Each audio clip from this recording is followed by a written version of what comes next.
all former football players right here, so if you could just recognize them in some form. Sure. Especially because like 2009 is their 10 years through 2009. Yeah. I have a list, but it's I can call them Okay. name by name. Thank you. All right. Good evening, ladies and gentlemen. Welcome to Baptiste Orthodontic Stadium, where we are getting ready for homecoming night. And, of course, the moment we go live, we get hit with requests here in the press box, so we appreciate your patience. Mark Barchi, the voice of the Mustangs, along with Neil Fisher from the Apopka Chief, getting ready for tonight's game.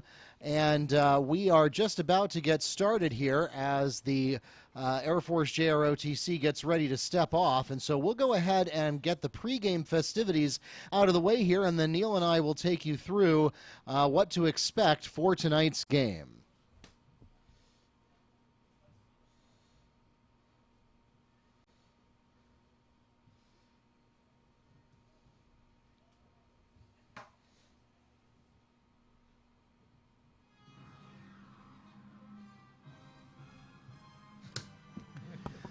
Good evening, ladies and gentlemen. Wekiva High School welcomes you to Baptiste Orthodontic Stadium for Homecoming Night 2019. Please welcome our guests from Forest High School. They are the Wildcats. And they'll be taking on your Wekiva High School Mustangs.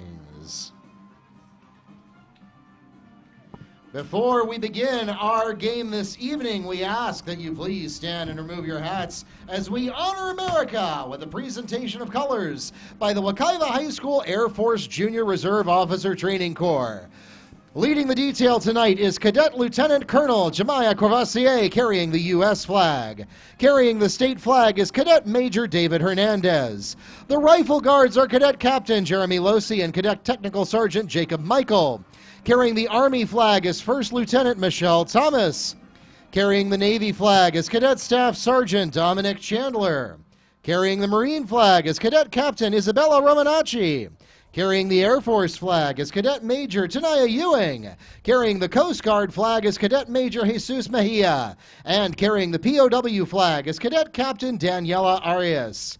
And now, ladies and gentlemen, please remain standing for the playing of our national anthem by the Wekiva High School Marching Band.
Our thanks to the Wekiva High School Air Force JROTC and the Mustang Marching Band for their participation in tonight's pregame festivities.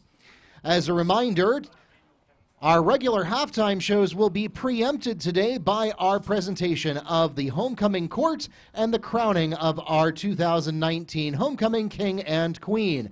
However, fear not, the band halftime shows will be presented in their entirety following the conclusion of tonight's game. We hope that you'll join us for that as well. As our team captains take midfield for the coin toss, we'll take this opportunity to thank our game officials from the Central Florida Officials Association here in Orlando. The referee is Mitch Fazio. The umpire is Lee Simmons. The linesman is Siobhan Dua. The line judge, Jesse Dutton. The back judge is Jason Vinson. And the clock operator is Bert Holloway. We thank them for their dedicated service to our high school athletic programs and join them along with our participating schools, reminding everyone to make great sportsmanship a part of this and every athletic competition.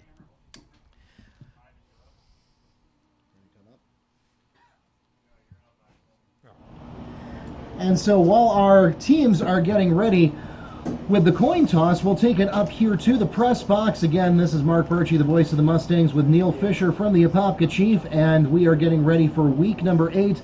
Neil, the Mustangs are on a bit of a skid after opening the season 5-0 for the first time in school history. They are now on an 0-2 streak, having hit the same buzzsaw that most of the rest of Central Florida has hit, starting particularly in the third quarter when they played against Edgewater 2 weeks ago, and then suffering an upset last week to a better than expected Dr. Phillips team.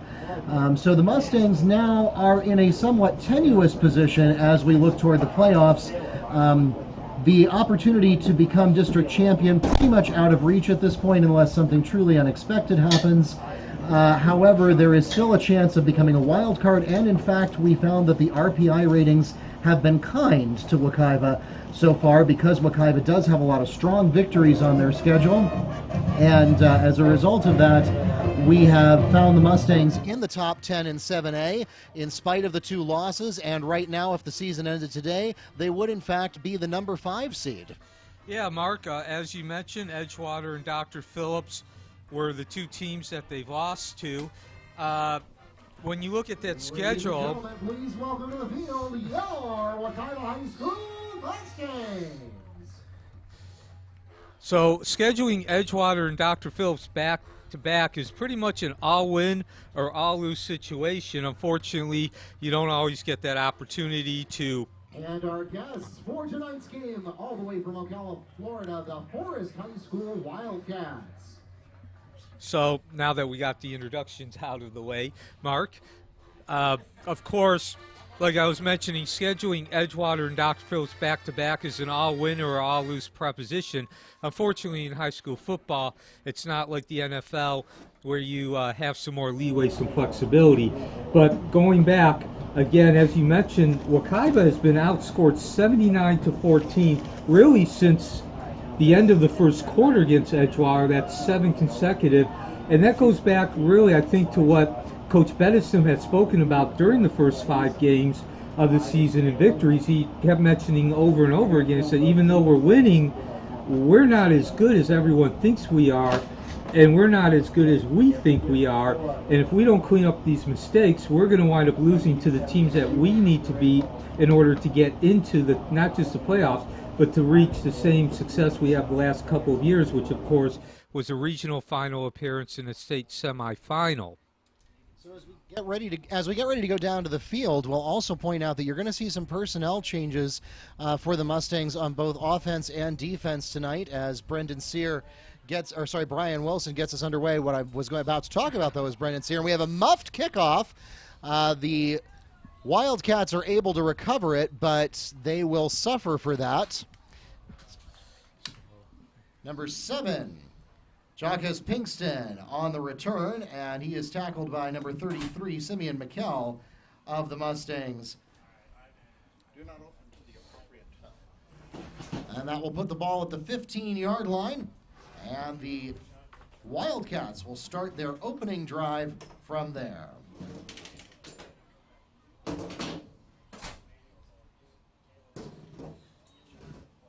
So, yes, Mark, a number of personnel changes, and I think the one that probably sticks out the most as we got incomplete passes, of course, Chad Davis will be back in the lineup.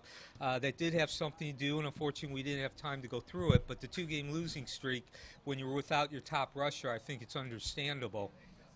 The pass falls incomplete. It brings up 2nd and 10. Yeah, absolutely, Neil. So look for a return to the running game. And here once again we have a handoff this time. Who's the quarterback? Carnes. Could be Carnes. Who was the runner? I didn't see the runner. His name's Princeton.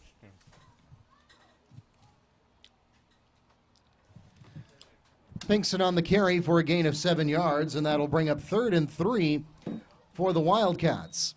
So, yeah, when the Mustangs get on offense, you'll see that we expect Larry Preston to be the starting quarterback tonight. Brendan Sear took an ankle injury in the previous game. We have learned that while his ankle is not broken, that will be a season-ending injury for him. 24. Handoff is made to number 24, and the tackle is made by number 6 for the Mustangs. Short gain near the first down marker. They don't have a 24. No, there's a 24, and he ran it. I believe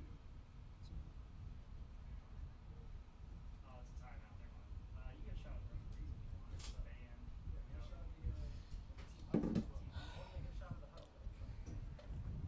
So, as we get into this game, Mark, again, the big thing for Wekiva, and where Bedison was specifically talking about not being as good as everyone thinks we are, or as we think we are, is they're very mistake-prone. You see that a lot with younger teams. This is a team that did get a lot of starts last year. A lot of the players who returned started, but they were freshmen and sophomore. So they're still learning the game, so to speak. But those big mistakes really turned into big plays, big yardage plays. Against Edgewater, of course, they gave up 31 consecutive points. I believe they had 3 sacks. Well, really, against Edgewater in Dr. Phillips, Edgewater, they gave up 31 consecutive points. What was a 21-21 ball game at halftime wound up being a 52-21 defeat. Last week, they lost 35-7 to Dr. Phillips. They were pretty much, they never led in that game. And really, after the end of the first quarter, even though it was 0-0, you never really got the feeling that it was 0-0. It just really felt like it was more a matter of time before Dr. Phillips got into the end zone.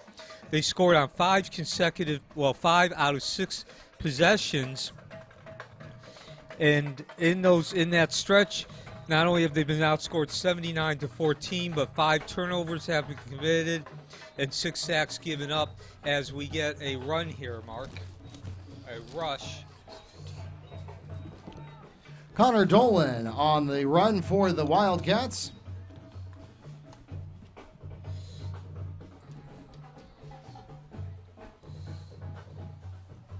That gets the ball to the 28-yard line. That's good for a pickup of 4 yards. And it's a Wildcat first down. So I think it's also important to mention, too, Mark, this is the first time Forest and Wekiva have ever played. Of course, Wekiva's only been in existence for 13 years, but the reason they're playing is because they're both District 7A3 members, as we get another very strong first down run. Connor Dolan on the carry, Johnny Cheney on the stop, and a flag on the play.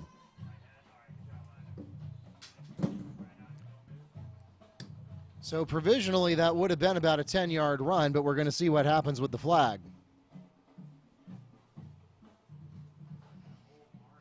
Also missing from the Mustangs defense is Tamarian Foster, who commonly goes by Frosty. He is out with a fractured tibia. So there, Wekiva catches something of a break there with the penalty. Chop block is called against the Wildcats. That's a 15-yard penalty and a replay of first down. So, yeah, instead of a plus 10, they end up with a minus 15.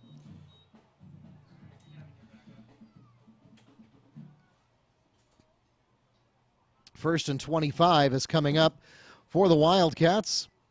Yeah, and let's not forget that the line of scrimmage is now all the way back at the 23 or the 13.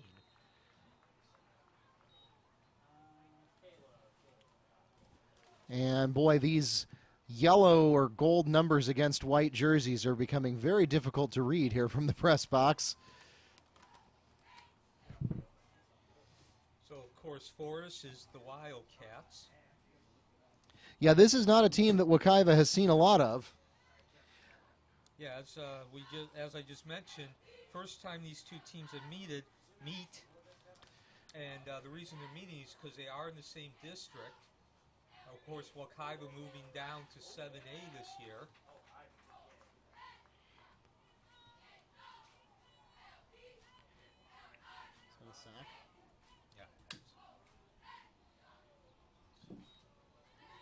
So, Kendall Wilson comes up with the tackle for loss, and that brings the ball back. Spotted at the 19-yard line. So now with Forrest having the ball, go a little bit in depth with what they like to do. Of course, their head coach, his name is actually Robin Williams. We all know that was, of course, the same name as the late comedian, actor. Well, we're going deep, and nobody's home. That pass intended for Daquan Brady falls incomplete, and it'll bring up 4th and 20 for the Wildcats. And the Force, of course, is really the epitome of a 500 team. They come in 3-3. They've defeated Ocala, Lake Ware, Ocala, Westport, and Pasco by a combined score of 89-28. However, they've also lost to Force in North Marion, and Dunellen, and Southlake by a combined score of 99-12. They've given up 10 points or less 3 times.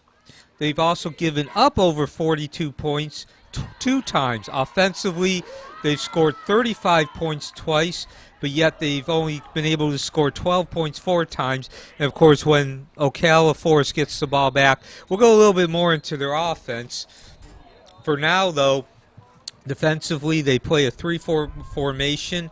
Cover 3, that's the same that Wekiva plays. Jamon Coleman on the return for the Mustangs. We got a flag down at about the 46-yard line. Provisionally, the ball goes out of bounds at about the 38. So, continue while we're waiting for the ball to be placed here. This is the second consecutive opponent Wekiva's faced, which likes to bring a member of the secondary up to the linebacker level, trying to get pressure on the quarterback or cut off the gap, the middle gap there when rushing the ball.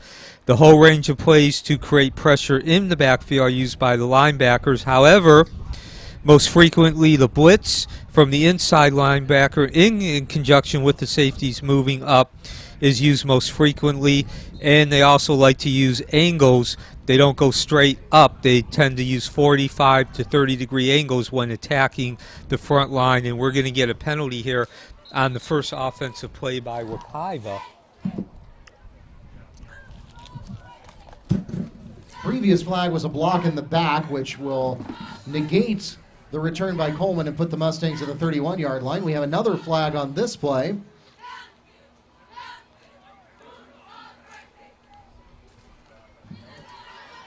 Holding called against the Mustang offense. That is a 10-yard penalty from the spot of the foul and a replay of first down. So the Mustangs also suffering here on their first offensive possession. Where's the ball? Yeah, Mark, and that's exactly what Coach Bettison was talking about when he made the comments, we're not as good as we like to think we are, or the other teams think we are. And, well, there's a tangible result of that. As you mentioned, Mark, Prescott is starting tonight and really looked like a man who was rusty there. Underthrew that ball. Pass is intercepted by Jacques Pinkston, and the Wildcats will take over at their own 40-yard line.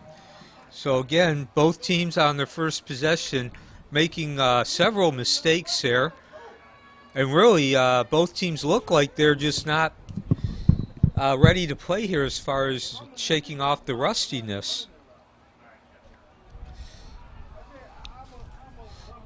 So as Forrest takes over possession here, really, they're one of the few teams that still run the power I formation. For those of you who, of course, are my age, which is 50, the power I was the premier, the most used formation up until about the mid-90s. Now, of course, everybody seems like uses that spread. And, of course, as we mentioned, what's the running back? Cole. A gain of 3 on the play. It brings up 2nd and 7 for the Wildcats from their own 43-yard line. No, the guy ran Colin or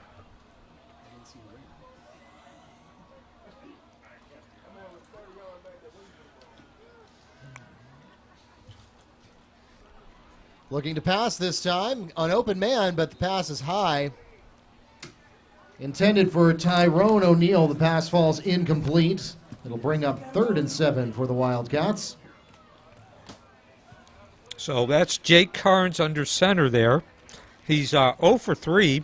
Obviously not the start you want. But ratio, along with that power I formation, is about 50-50.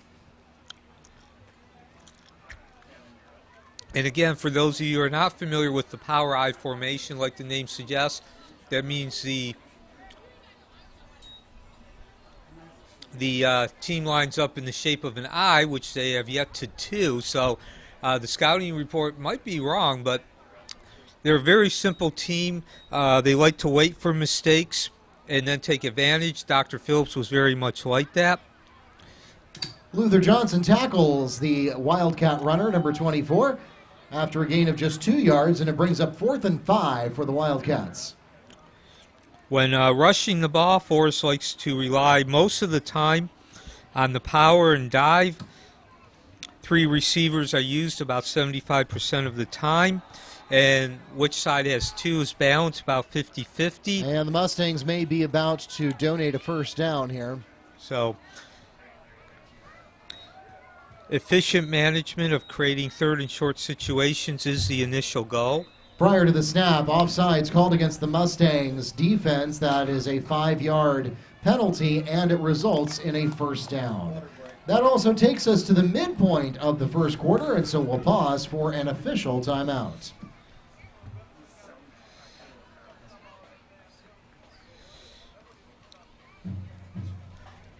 And along with that, efficient management of creating 3rd and short situations being the initial goal. The design is to gain the majority of the yards after the catch, which is a perfect fit for Carnes and his 6'2" frame. We'll take this opportunity to recognize our signature sponsor for this season, Baptiste Orthodontics. The Mustangs would like to thank Dr. Baptiste and his fabulous team at their 3 Orlando area locations, including one more convenient than ever, built last year in downtown Apopka, just across the street from Kitland Nelson Park. Make sure you let them know that you're a Wekiva student for special pricing. Baptiste Orthodontics, bracing you for success.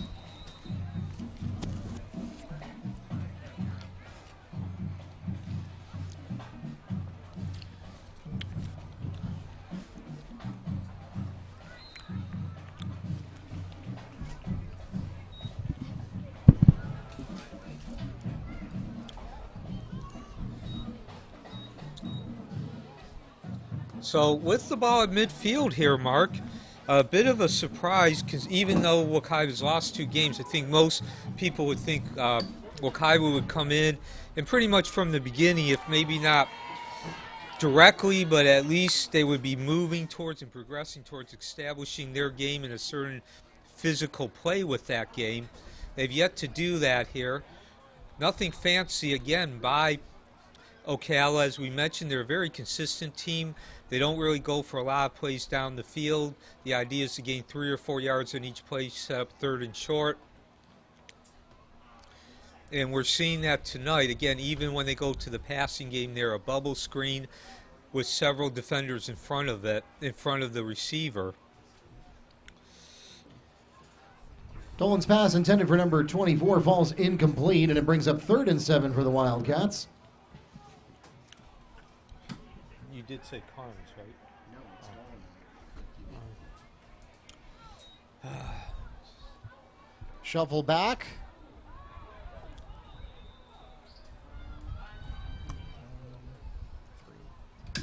Danny Gray on the run, and Azion Scott has the tackle for the Mustangs.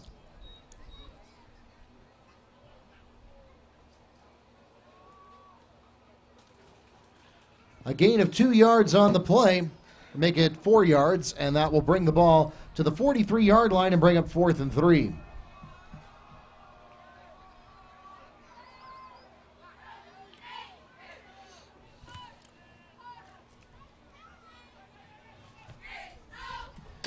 Neil, looks like they are lined up to go for it. Seems like perhaps a smart risk to take at this stage of the game. Yeah, well, certainly And a timeout requested by the Wildcats. Yeah, you wouldn't see normally a team going for it, but like I mentioned, Forest is 3-3. They really have nothing to lose here. And again, it might have just simply been a ploy to draw Wekiva off sides. We have actually seen, and this goes under the mistakes, Wekiva becoming more susceptible to being drawn offside on 3rd and 4th downs.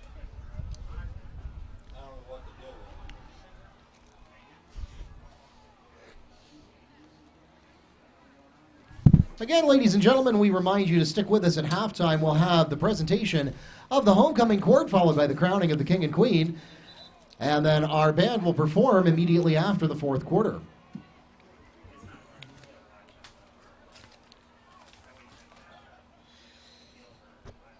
So Wekiva. And it looks like in spite of the timeout, they are still lined up in a shotgun formation to go for the conversion. Yeah, and the running back's offset, which means he stands next to the quarterback. Motion there by the receiver, and we're going to have a quarterback draw here, and Wekiva sniffs it out right away. QB keep is handled by the Mustang defensive line.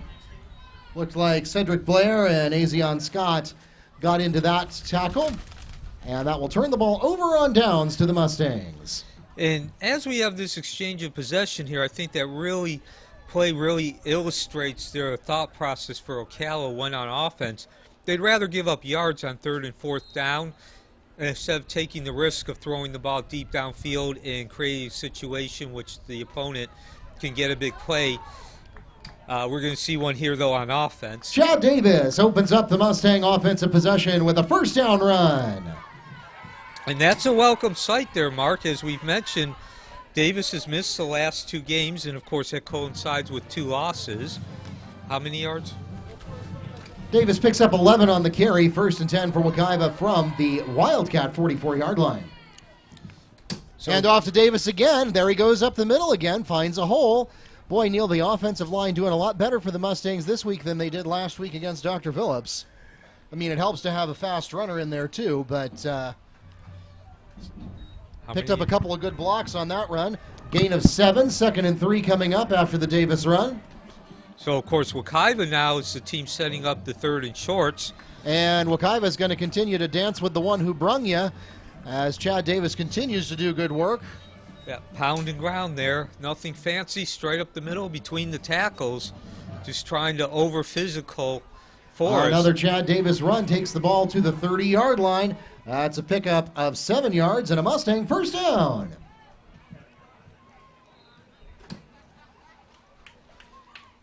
Chad Davis again on the carry, this time for 5 yards, 2nd and 5.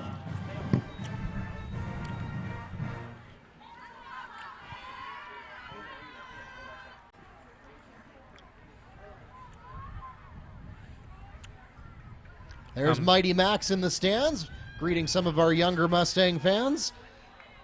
How many yards did he gain last time? 5. Chad Davis again on the carry, this time to the outside. That is good for another pickup of 7 yards and another Mustang 1st down. Yeah, and we didn't get a chance to really talk about this on the first possession, Mark, but not only is Davis back, but Prescott is under center, and that means we're going to see a lot of rushing tonight. Nothing fancy rushing. We're going to see a lot of rushes that really just involve being able to overpower the team at the line and physically push the D-line back. Amari Thomas picks up a generous 8 yards on the play. That'll bring up 2nd and 2 from the 10-yard line. And now we're starting to see Wekiva go back to what they're really known for here in their bread and butter, just that power rushing. And as we wait for the signal here, the ball to be spotted, let's also remember that they were not able to score while moving the ball down inside the red zone last week.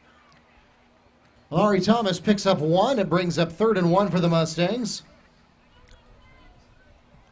Davis again, he's got the 1st down. Stopped short of the goal line, though. Amari Thomas picks up the Mustang 1st down. Christian Torres on the tackle, 1st and goal Mustangs.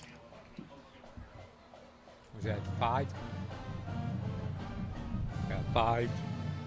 So that was 4 yards. They're at the 5-yard line now, so that would make it 4. 4-yard run, yes. QB keep. Mm-hmm. Larry Preston on the QB sneak up the middle. Down to the 3. So again, nothing fancy here by Wekiva. I think their main concern is just really exerting and establishing a physical presence here. Something they have not done in the last 2 games, which should not be a surprise when looking at the loss. Larry Preston again. QB sneak and gets very close to the goal line. And we are now under a minute here in the first quarter. It'll be a great way to end that first quarter if Wekiva can punch this ball in. They're from the 1-yard line. So again, look for another play, just straight up the middle, rushing the ball. Nothing fancy. Flag on the play. Of course, Laundry always changes those plans. Offsides is called against the Wildcat defense. That's a penalty of about 18 inches and a replay of 3rd down.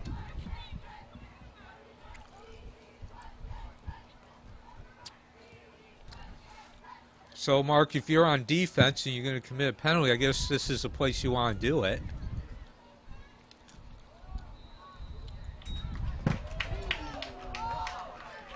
Larry Preston is into the end zone for a Mustang touchdown.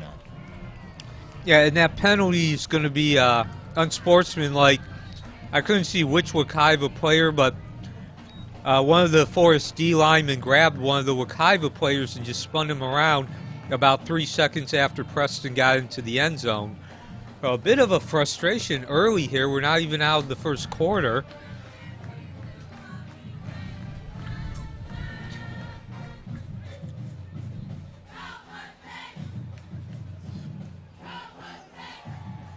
And as we mentioned last week, Wekiva drove the balls. We're getting the call here on the penalty. They drove the ball inside the red yard line. It was a 61-yard drive on 9 plays. Actually, 11 plays. They moved the ball on 9 of the plays, and they had 2 incompletions. And they were looking real good, but they were not able to finish the drive as far as getting the ball in the end zone. They sent Brian Wilson out for about a medium-range field goal, I believe 33, 32 yards. And he hooked it wide left. And that pretty much was all Wekiva had for Dr. Phillips. They were never really the same team after missing that field goal and failing to score at the end of the first possession. So definitely a different start here tonight. If nothing else, that should at least create a different emotional state for the Mustangs. Brian Wilson's extra point is good, and the Mustangs are on the board 7-0 with 18.7 seconds remaining in the first quarter.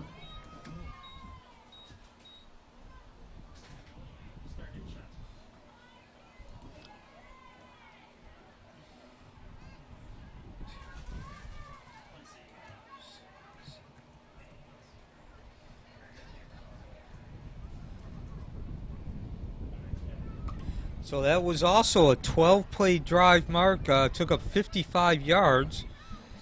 55 yards, of course, not exactly the most extensive distance, but nonetheless, 12 yards on 40. 12 yards on 55 plays. That's an average of about 4.5 yards per play. So definitely, Wekiva takes a page out of Forrest's book there. As we mentioned, Forrest, pretty much during their wins, they get between about 75% of their gains are between 3 and 6 yards. Incredibly consistent as far as that statistic goes. And that was a pound and ground drive there. Not one play was a pass. So as we mentioned, expect to see a lot of rushing tonight with the return of Chad Davis and Wekiva being forced to put Prescott under center. Prescott, of course, was the starter last year and for 7 regular season games the season before that. And his forte is really rushing. He's a pretty good passer, but he's much better rusher and he's much better passer while he's on the run, not your traditional drop back in the pocket passer. But that time they really went to the rushing there. And again, nothing fancy. That was just all physical, upfront stuff, pushing the defensive line back and getting 4 yards a gain. 4 yards gained every play.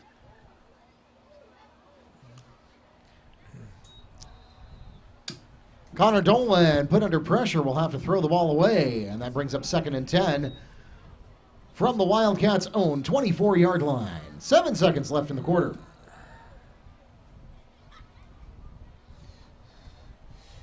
Yeah, Mark, and we've mentioned this, haven't really mentioned it in the last couple of games because it really didn't matter as far as them losing, but Wekiva has had some issues with its kickoff return, being the team that's doing the kicking off. And some big plays have been created by the opponent on return. So far tonight, that has not been the case.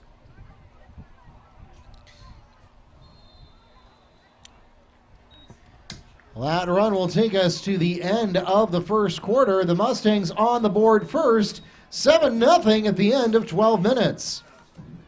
And that was Tyrone O'Neill who had the last word of the period, and it looked like that was for no gain or short gain at best. What's O'Neill's number?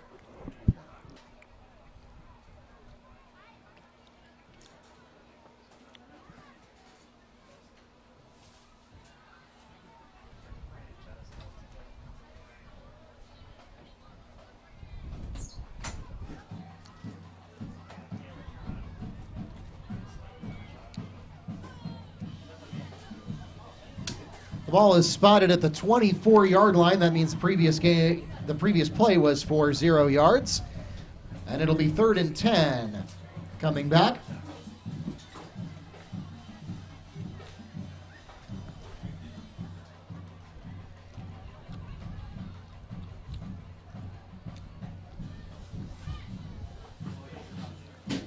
So as we start the second period here, Mark, I believe Dolan has yet to complete a pass. And as we mentioned, Forest is a very conservative team. Wait for the other team to make the mistake. Don't take high-risk plays, which open up the door for the other team to have a big play. Dolan looks deep, got a man, well covered, but it's caught.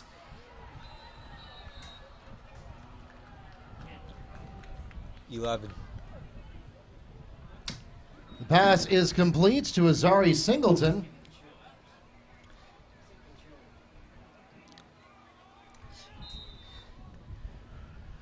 Tackle is made at the 39-yard line. That's a pickup of 15 on the completion, and it is a Wildcat first down.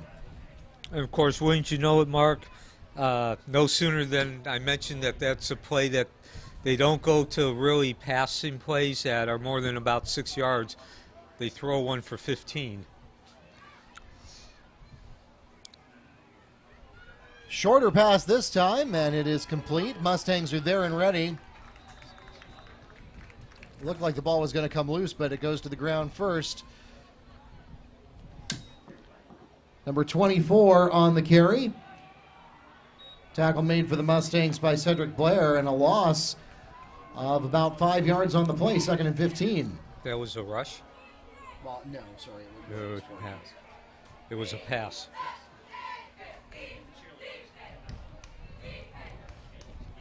So again, Forrest goes back to that conservative thought. And as I mentioned at the end of the last possession, they'd rather take a loss like that than to take a strike downfield because of the risk of opening up opportunity for the opponent to get a big play.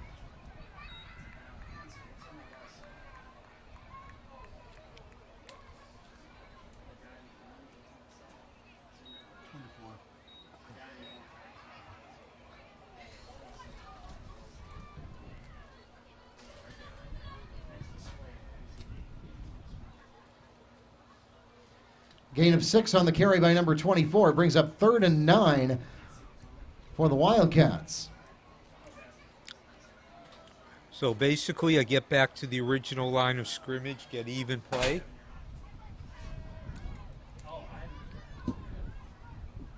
Dolan looks, has time, throws, and connects, but the Mustangs are there and ready.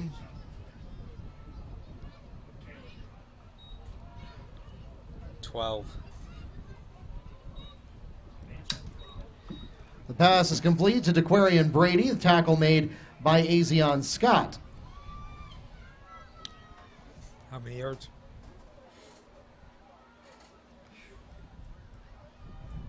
At the 44. That puts the ball at the 44-yard line, a gain of 3 on the play. So, Neil, they had one pass on this drive for -5 yards, and then that pass for 3. And they're going to kick the ball away here. A short punt, high. And it will not be returned. Now, fairly decent bounce there on Forrest's side. Still very good field position here for Wekiva. Not quite as good as the last one, which they went 55, but still good enough that they can go back to that running game. I mean, of course, I think Wekiva is going to go to that running game regardless of the field position, but now they're going to go to it with having more options because of the field position. And Wekiva remains with the one-back set there. Preston has a man. Jamon Colin all the way down inside Wildcat territory, finally pushed out of bounds at the 25-yard line. Where was the line of scrimmage? 33. So we weren't expecting to see that, Mark, going to a pass there about 10 yards down the field, and certainly they caught us offside, but more importantly, they caught Ocala Forest offside by surprise. A 42-yard gain for the Mustangs by Coleman. And as we mentioned in the last possession, Prescott is very adept at throwing the ball on the run outside the pocket, and that's exactly what he did there. And we'll pause for a timeout.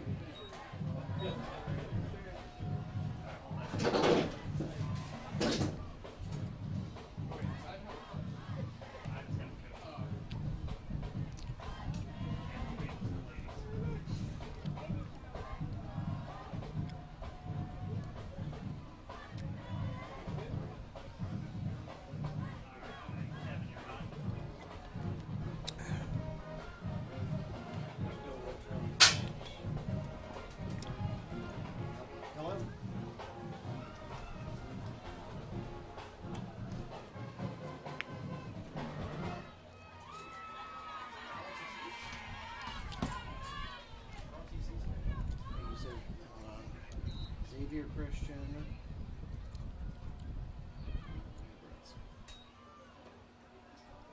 Okay, got it. 34.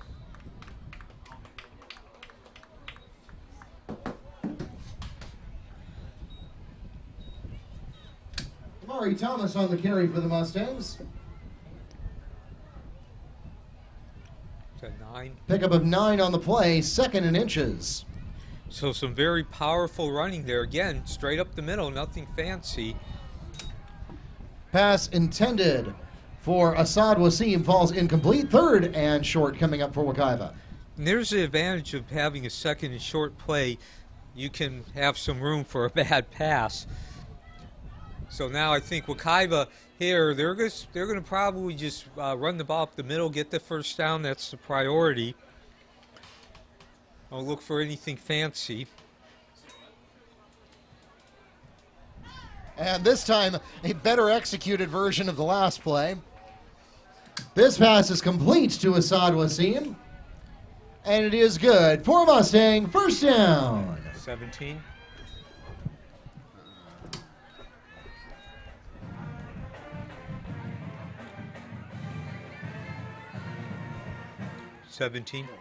12. Oh, how many yards? 4. Gain of 4 on the completion. Clayton on the tackle. Hand off to Thomas. Oh boy, the Wildcats were ready for that. Yeah, nowhere to run, nowhere to hide on that play. Amari Thomas on the carry for Wekiva. A loss of 2 on the play, 2nd and 12. So now this is actually a very critical play, Mark. After losing those 2 yards, this is really where the drive last week, as we mentioned, that first drive, they got down inside the red zone. They were at, I believe, the 9-yard line and threw 2 incomplete passes, and they were just never the same. Quick little lateral flick. Amari Thomas is tackled by Clayton.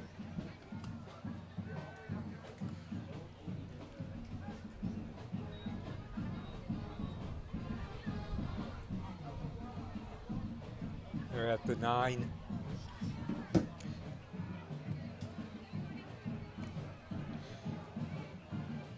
So a 5-yard gain there. And that's exactly what Wekiva needed after losing yardage on the previous play. Pass is in and out of the hands of Assad Wasim. It falls incomplete. And that'll bring up 4th and 7 for the Mustangs. Well, Neil, what do you do here? I say if I'm Coach Bedison, I kick the field goal here. I know you want to roll the dice, try to establish some momentum, get some excitement, but you know, we're still halfway through the second quarter. I think you take the points, take your safer bet of the points, and get that lead up to 10 points, 2 scores, and move on. And it looks like the Mustangs are lining up to do just that. Oh my. The kick is wide right and no good. That will turn the ball over on downs to the Wildcats at their own 12-yard line, or their own 10-yard line. Well, Mark, I feel like I'm about 0 for 10 here in predictions. Or well, at least you my predicted analysts. what they were going to do. You just didn't predict how they were going to do it. Yeah, well, you know, every time I say they're going to go to a rush, they've gone to the pass, and of course I advocated that you kick the field goals, assuming that you're going to make the field goal. So Wekiva got off to a very good start here, but unfortunately for me, well, actually, Neil, we may get a reprieve here because there was a flag on the play, roughing the kicker. And the Mustangs may get another shot at this. Yeah, that's just an ouch. That's a kick to the gut. Ooh, almost had a kick to the gut there for Wekiva. Well, actually, that was a kick to the gut because it was 4th down.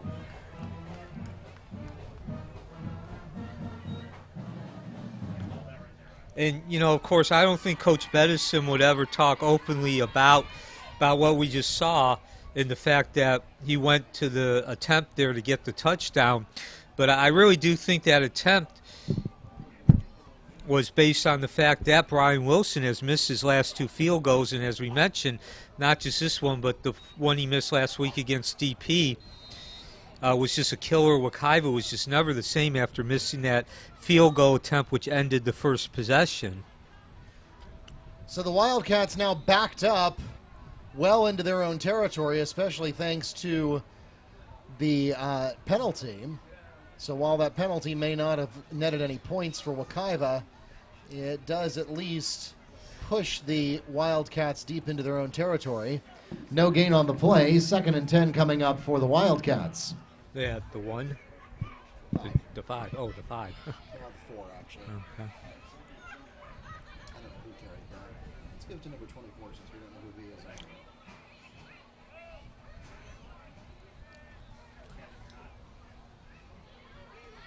Looking deeper this time and tied. Nice coverage there. Aquilas Sumter on the coverage for the Mustangs, breaking up the pass, and it falls incomplete.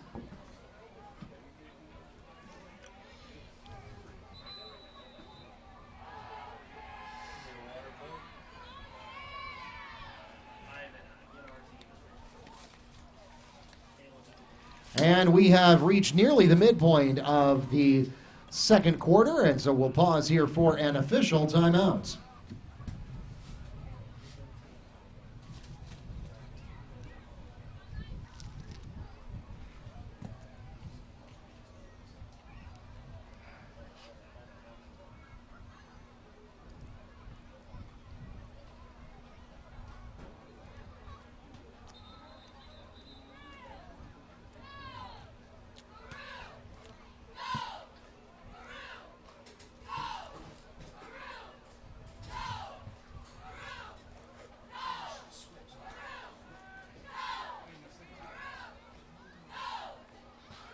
So, a critical play here, Mark. As I like to say, I don't think you have to be a football guru to understand Forest needs to get a couple of first downs just under 6 minutes before halftime. No other reason, just to establish some momentum and confidence. Pass is broken up by Antoine Johnson. And that'll bring up 4th and long.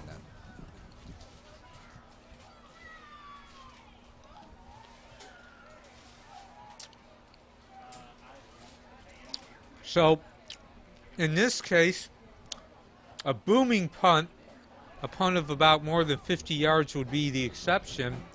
And unless that happens, Wekiva is going to get as good a field position as possible on Forest's side of the field. Punt away, it's high. So some good hang time. But to your point, Neil, it's going to be excellent field position for Wekiva.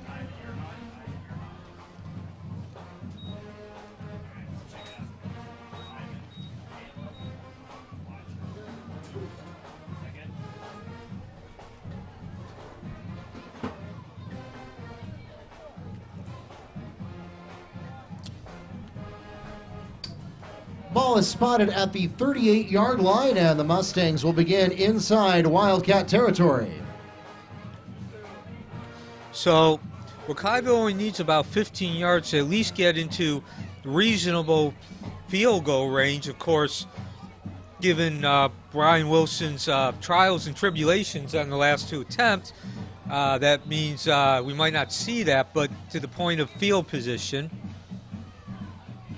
Chad Davis on the run for the Mustangs. His legs taken out from under him by Devontae Walker for a loss of 1.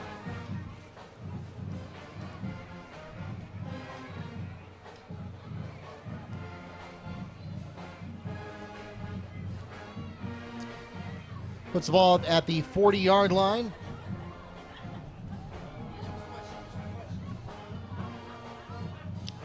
Preston looking to pass this time. He goes deep, has got a man open, and it's caught! Javon Coleman into the end zone for a Mustang touchdown! Beautiful execution, Mark. Again, I don't think you need to be a football guru to see that. But still, it's a good sign there. That was the kind of play you did not see last week against Dr. Phillips and the week before during the last 3 quarters against Edgewater. Javon Coleman, covered by 2 Wildcats, gets into the end zone for a 40-yard Mustang touchdown. So straight down the middle, a poster flare pattern over the top. Pass goes right into the arms of Coleman. Never has to break stride. Perfectly placed over the 2 defenders as well. Perfect arch. And this time, Wekiva does not foul on a golden opportunity to score and increase the lead. 4:49 left in the first half, Mark.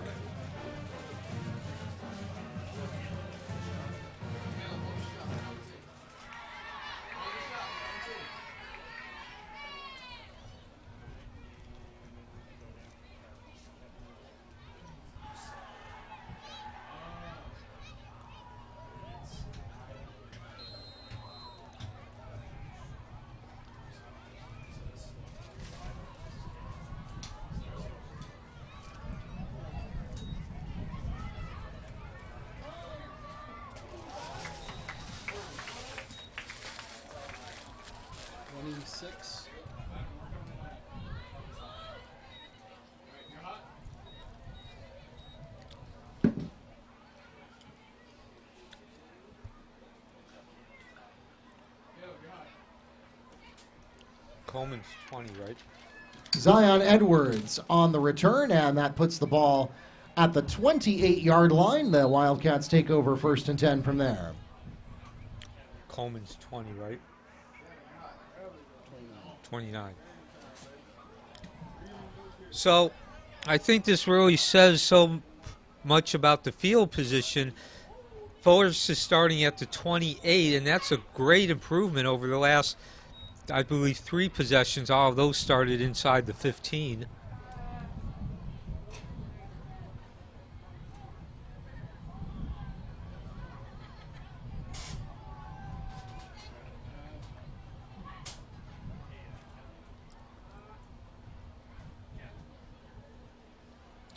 They lost 2 yards, whoever ran it. Yeah, they lost 1. Oh, 1 yard. A loss of 1 on the play. 2nd and 11 coming up for the Wildcats. So now 4 minutes left in the first half. Going long, open man, and it is caught. Mustangs there to make the tackle right away, but not before giving up the first down. Who's my receiver? 11. Hey. Pass complete to Singleton at the 45-yard line. That's good for a Wildcat first down.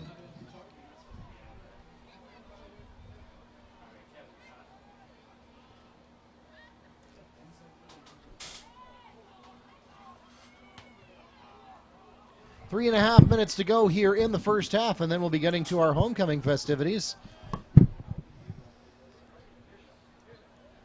That's 24.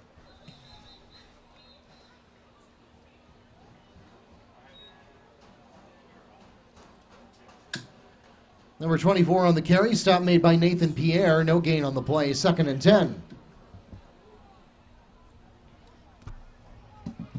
So as we get under 3 minutes here, Mark, Ocala Forest starting to put together potential momentum heading into that second half. Nice passer, as you mentioned. And they're going to go back to that pass.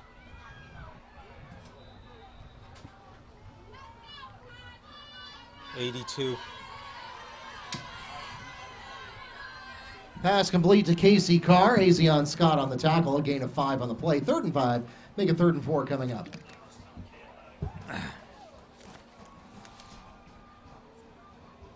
And if you call back to when this game started, Forrest received the opening kickoff. So it's important for them to, obviously the best situation would be to get the ball into the end zone, cut the lead from 14-7.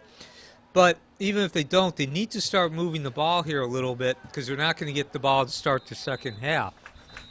It's establish some momentum, a blueprint for being able to negate Wekiva's strengths.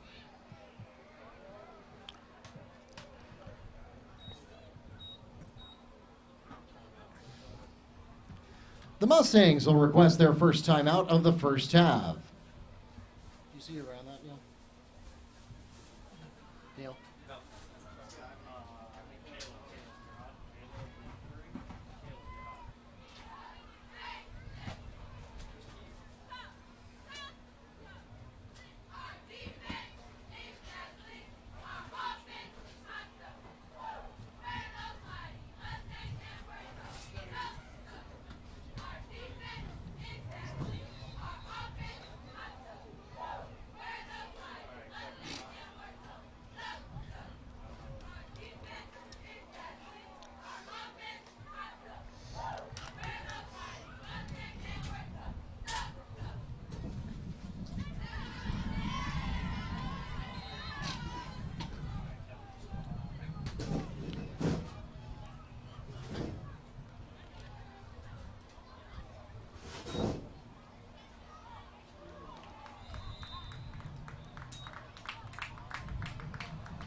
So after giving up that 15-yard play Wekiva comes back, 3 very solid defensive plays.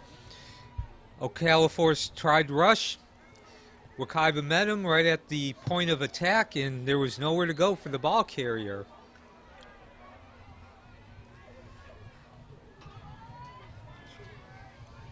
Mustangs take over on downs at the 45-yard line of Wildcat territory. Preston going deep on the first play of the drive. He's got an open man, and it's caught. The pass is complete to Harleonte Reed inside the red zone all the way down to the 5-yard line. 40-yard completion and a Mustang first down. 82. So Reed coming up big there, Mark. That pretty much was the same play as the touchdown pass. They went to the other side of the field. Beautifully thrown there by Preston. Again, looks like Preston certainly has developed a touch on those over-the-top lead passes. Reed never had to break his stride, and of course now we're going to see some pound and ground action here. Chad Davis on the carry up the middle for the Mustangs, and he picks up a gain of 4, brings up 2nd and goal from the 1. So you give him the 1. That's the long pass over the top. Lead pass, make sure your receiver doesn't have to break stride. Perfectly thrown, and then you come with the 2. That's the physical pound and ground. Chad Davis again up the middle, hits a wall of Wildcats.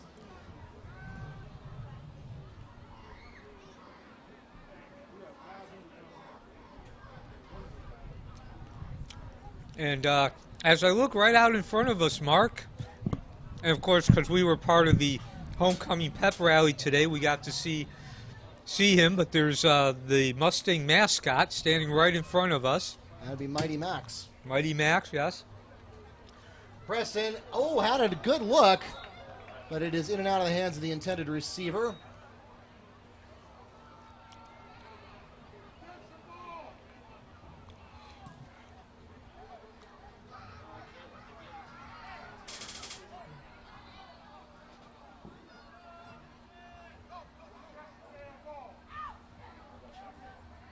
Pass intended for Reed falls incomplete. Is that 2? It's a 1-yard loss on the run.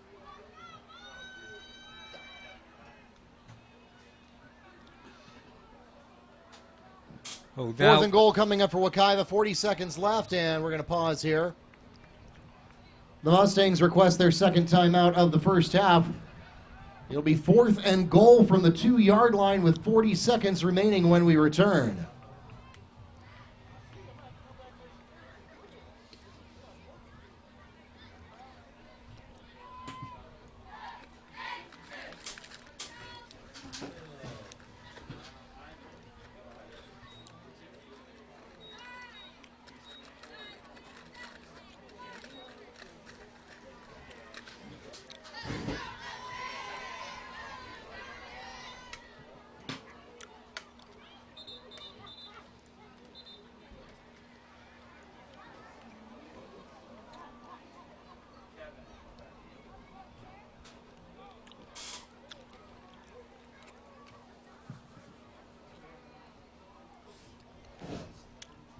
So, Mark, if I'm calling the plays here,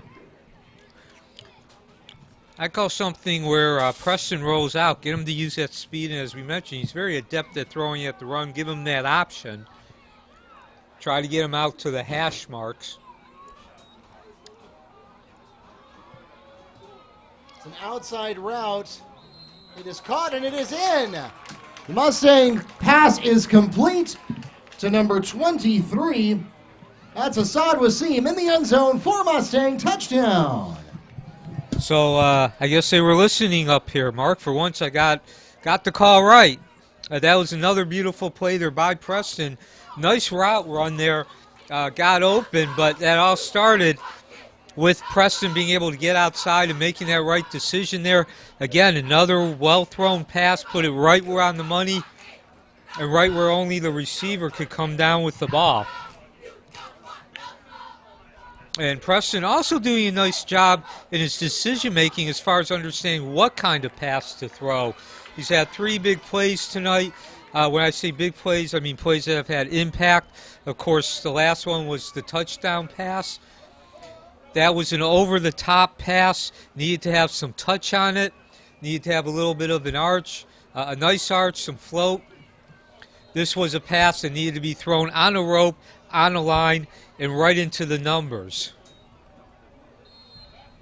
Brian Wilson's extra point is up and good. The Mustangs extend their lead to 21-0 with 33.3 seconds remaining in the first half.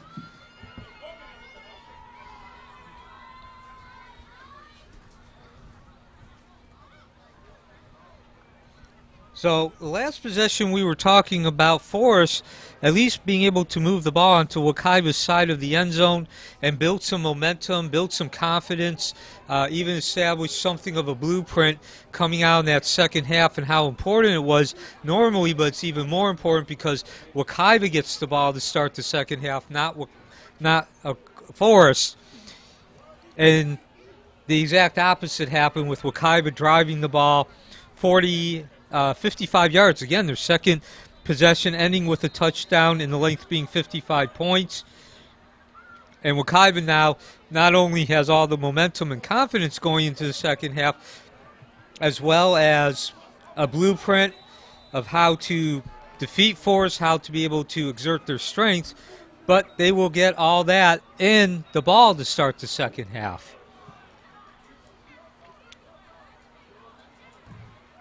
Zachary Williams catches the kickoff for the Wildcats. That spots the ball at the 25-yard line, and Forest will start from there with 30 seconds to go. So now if you're Wekiva, you have just one more bit of business to take care of. Given the look of this formation, I don't think the Forest is going to even attempt to go downfield. But that was a concern. You come out, you don't want to give up that one big play there right before the half.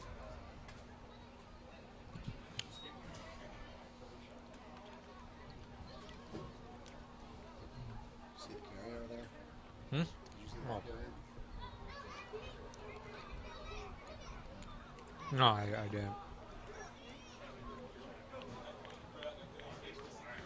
And it looks like they're willing to leave it at that. That's going to take us to halftime. It is a 21-0 lead for the Mustangs on homecoming night here in district competition against the Forest Wildcats.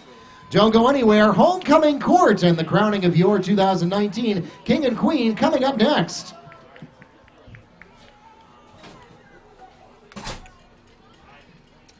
So do we know who the King and Queen is?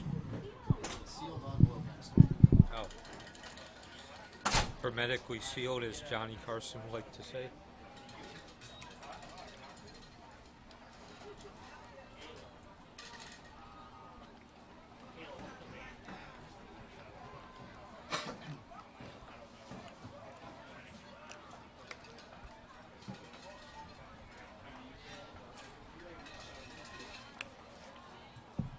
See the stats.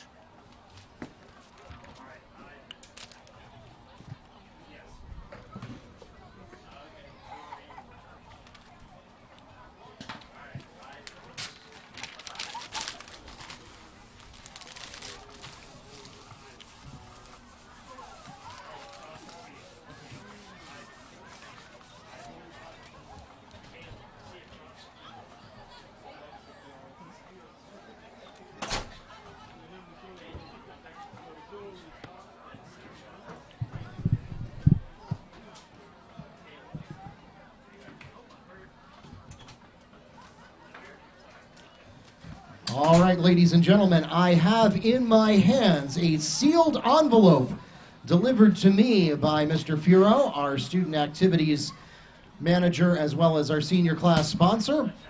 And I will be waiting until the appropriate moment to break the seal on that envelope. But first, we have our homecoming court for 2019 ready to present to you.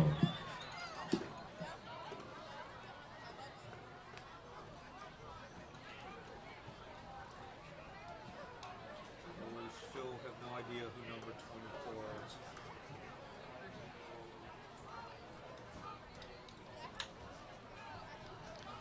Please welcome to the field once again your Mustang Marching Band and our marshals for tonight's ceremony, the Wekiva High School Air Force Junior Reserve Officer Training Corps.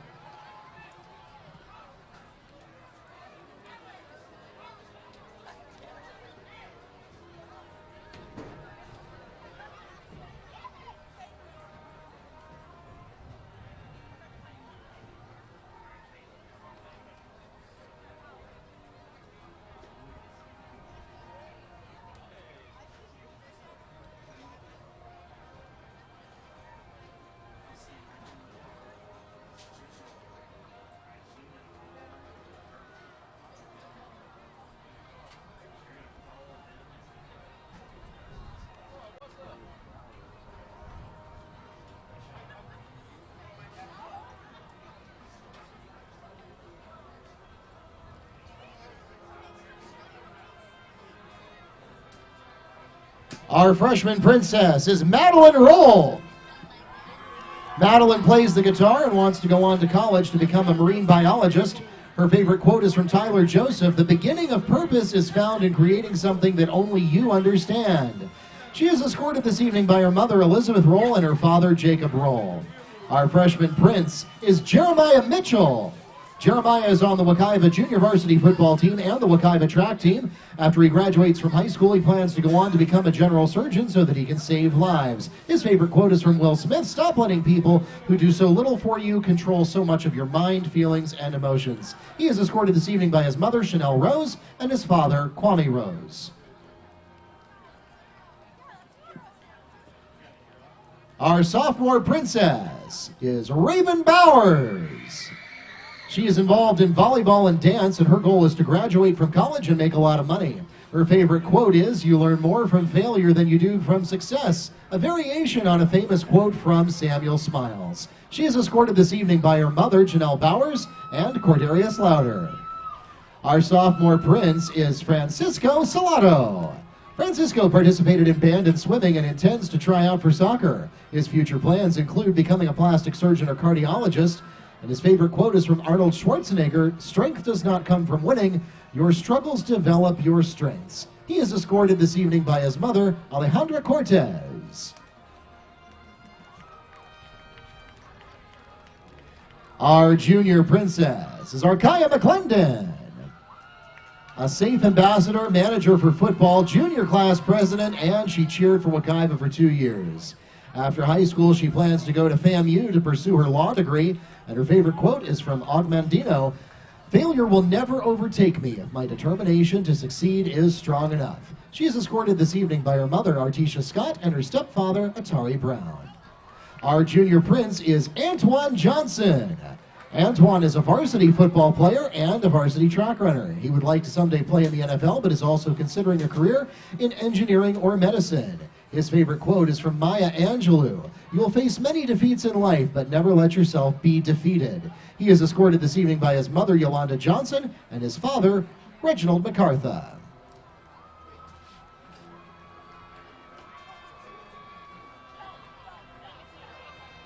And now, for our King and Queen candidates from the senior class. First, we have Nathaniel Brathwaite and Emmanuel Cherry. Nathaniel could not be with us this evening.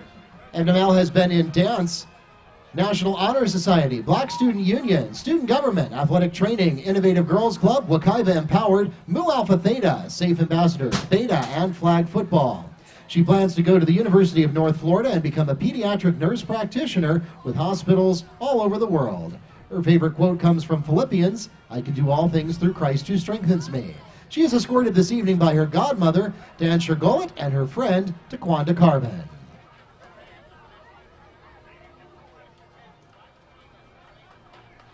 Next, we have Peterson Jedium and Shiloh Patterson. Peterson plays football for Wekiva and is involved in the UCF PACE program. After high school, he plans to obtain his bachelor's degree at FAMU in business and then go on to a trucking company shortly thereafter. His favorite quote is from LeBron James: "You have to be able to accept failure to get better." He is escorted by his sisters, Mickey Jedium and Lucy Jedium. Shiloh Patterson plays flag football and has future plans to finish her medical assistant program and go to Seminole State to pursue her dream to be a registered nurse. Her favorite quote is from John Green: "Every year, many, many stupid people graduate from college, and if they can do it, so can you." She is escorted this evening by her mother, Noelle Patterson, and her best friend, Jamaria Williams. Next, we have Arnulfo Martinez and Ava Bornasian. Arnulfo plays baseball for Wekiva and is involved in our chorus and theater programs. He is planning to continue playing baseball and going on to college. His favorite quote is from Cal Ripken Jr. "When you're in the day-to-day grind, it seems like it's another step of the way, but I find joy in the actual process, the journey, the work. It's not the end. It's not the end event." He is escorted this evening by his mother, Griselda Mendeville. Ava is the captain of the Wekiva Varsity girls golf team, social media director for the National Honor Society, a member of Beta, and involved in her church with youth ministry, serving as an altar server captain and a Sunday school teacher. She also dances at the Duval Dance Academy. After high school, she plans to attend Florida Southern College, where she will major in business administration and minor in marketing. Her favorite quote is a variation on the golden rule: be kind and always treat others the way you want to be treated. She is escorted this evening by her parents, Jackie and Charlie Bornasian, and her sister, Tara Bornasian. Up next, we have Othniel Flourville and Nevia Mackey. Neil plays football for the Mustangs and plans to go to the University of Central Florida after graduation to major in sales and marketing. His favorite quote is from Mike Krasowski: "You can't complain about the results you didn't get from the hard work you didn't do." He is escorted this evening by Jamina Laguerre. Nevia dances with Wekiva's Synergy Dance Company, is a SAFE ambassador, and has participated in cheerleading for 3 years. In the future, she plans to attend Clark Atlanta to major in health sciences. Her favorite quote is from Philippians: "I can do all things through Christ who strengthens me." She is escorted by her mother, Tashika Mackey, and her stepdad, Antoine Jefferson.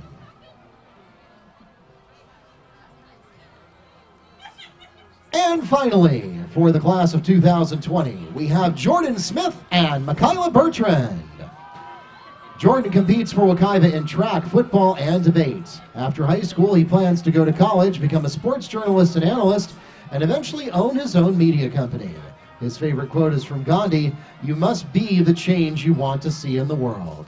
He is escorted this evening by his mother, Phyllis Tate, his father, James Smith, and his sister, Dominique Lucas. Michaela is the wing commander for our JROTC and is involved with Chorus, Beta Club, the Chick-fil-A Leader Academy, Innovative Girls Club, Black Student Union, PACE Program, and the Firefighter Explorer Academy. After high school, she plans to obtain her bachelor's degree in criminal justice and then join the Air Force as a special investigation officer. She has 2 favorite quotes. One is from Benjamin Franklin: "If you fail to plan, you plan to fail." And the other is from Nelson Mandela: "Lead from the back and let others believe they're in front." She is escorted this evening by her mother, Kendra Bertrand, and her father, Michelle Bertrand.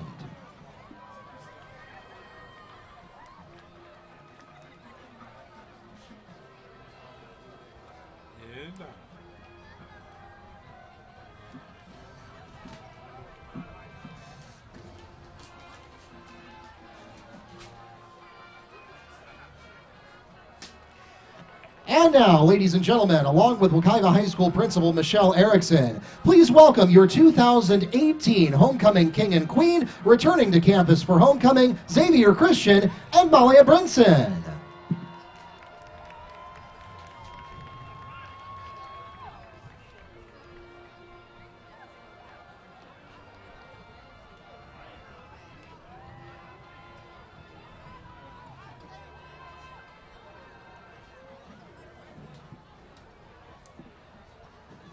And now, your 2019 Homecoming King is Jordan Smith.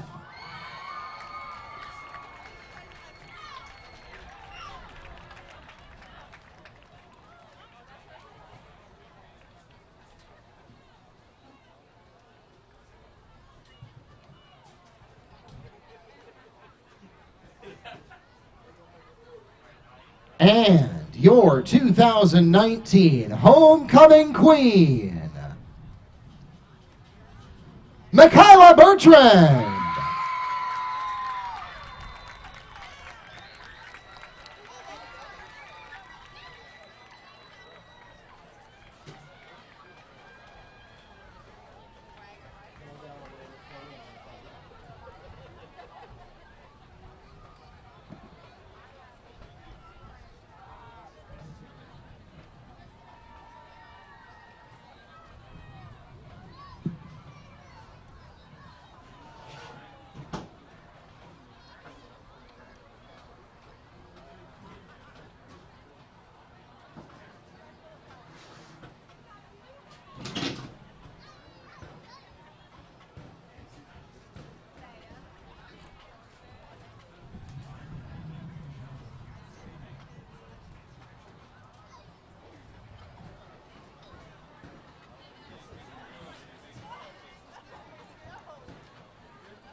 our special thanks once again to the Wekiva High School Marching Band, the Wekiva High School Air Force Junior Reserve Officer Training Corps, and our 2018 Homecoming King and Queen Xavier Christian and Malia Brinson, and everyone who contributed to making tonight's homecoming festivities a success. We will see all of you tomorrow night for our homecoming dance.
Fisher Prom King 2011, first football team, all that other good stuff.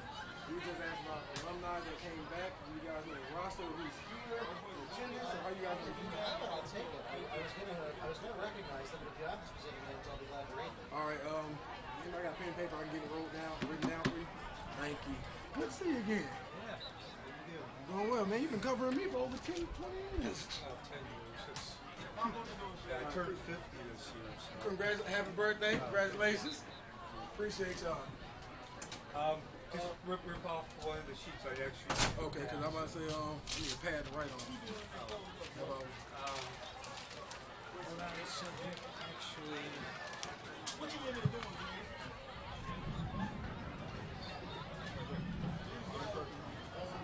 We play music right now or no? Is anybody in charge of music? We play music at halftime? This one? Huh? You know we play music at halftime or no? Well, normally the band will. Yeah, normally the band will. The reason I'm not playing music right now is because we're live streaming and YouTube will copyright that. Copyright music and let copyright. Unless you play like instrumental music. Oh, we do instrument? Yes, Well, right. this is copyright.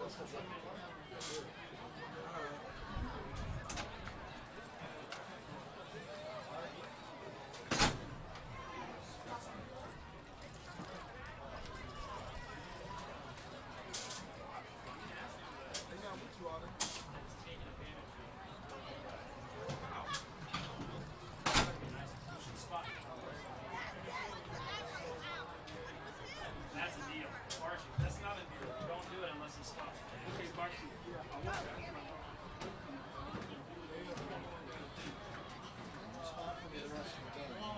What do you mean spot free? You gotta earn it, man.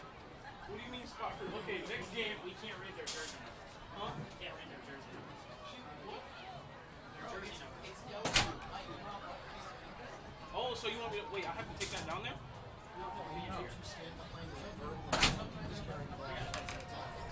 I wear glasses, Marjorie. Oh, I get binoculars? You don't get to keep them. Okay, so if you're Keith, Anderson, and Arvin have one. No, actually, I'm Keith. So you want to ask something from the okay, once he's off,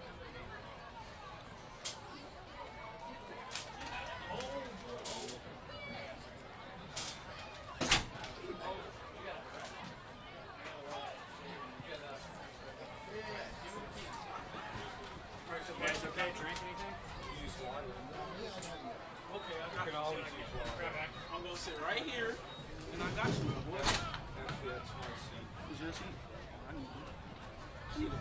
I need a taller chair.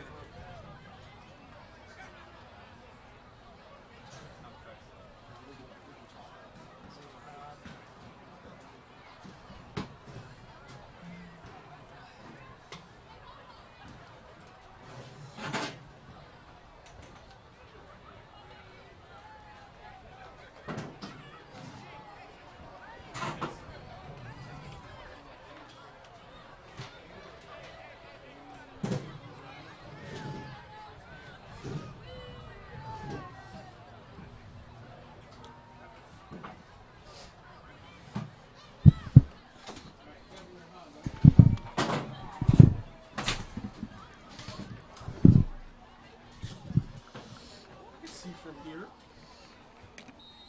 All right, we are back and ready for the second half here at Baptiste Orthodontic Stadium. We are back and ready for the second half here at Baptiste Orthodontic Stadium, and we've got trouble on the opening kickoff. The Wildcats are signaling that they've got it, waiting to see an official make the same remarks. And yes, indeed, they have. So it will not be the Mustangs with the first offensive possession of the second half. It will be the Wildcats. And as has been the case all game, Mark, except for the third touchdown, I was about to compliment Wekiva. Really, both teams, neither had turned the ball over until that opening kickoff. Even though the score is 21-0, both teams have taken care of the ball. So Wekiva pretty much in a position to put this game away, put the victory away, and that goes by the boards. 54 run. On the tackle. Oh, who ran it? That was 24? The 24 has been running the ball most Number of the 24 on the time. carry.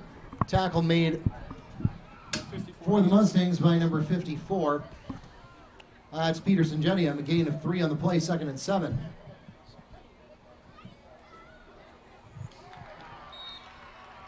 Pass to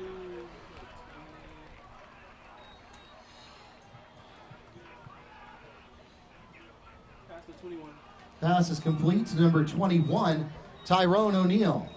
That puts the ball at the 20-yard line for a gain of 16 on the completion, and it is a Wildcat first down.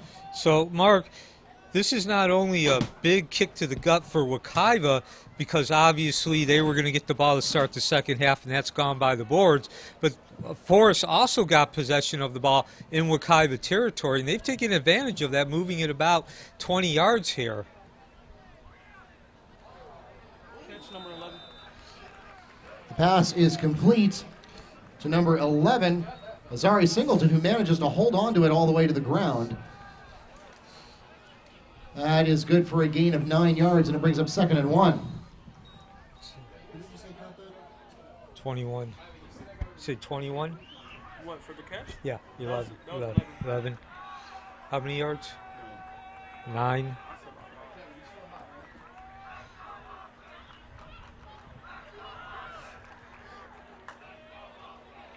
So Dolan was only 6 of 13 in that first half. He's actually completed 3 passes here to start this second half. Mustangs sacked by Johnny Cheney. That pulls the ball back to the 17-yard line. A loss of 6 on the play. 3rd and 7 coming up for the Wildcats. And I believe that's the first sack of the game by the Wekiva defense, something we're not accustomed to. Yeah, we've seen, I think, 2 sacks tonight. That's the first one of this half, of course. So, and yeah, obviously that's a big play. Not only moves the ball backwards, but takes some of the sail, as the old saying goes, out of the Forrest attack. Whoa, another mistake here, self-damaging mistake. It looks like Forrest is trying to return the favor, which started the second half. High snap there. Yeah, 2 dangerous plays in a row, a sack followed by a muffed snap. And I believe that's going to take Forrest out of field goal range. So even if Forrest does remain with possession of the ball, they've just killed themselves here. he Recovered by recovered? 41. So 41 white, No, recovered by 41. 41 red. Yes, that's Nate. Nathan Pierre on the fumble recovery for the Mustangs.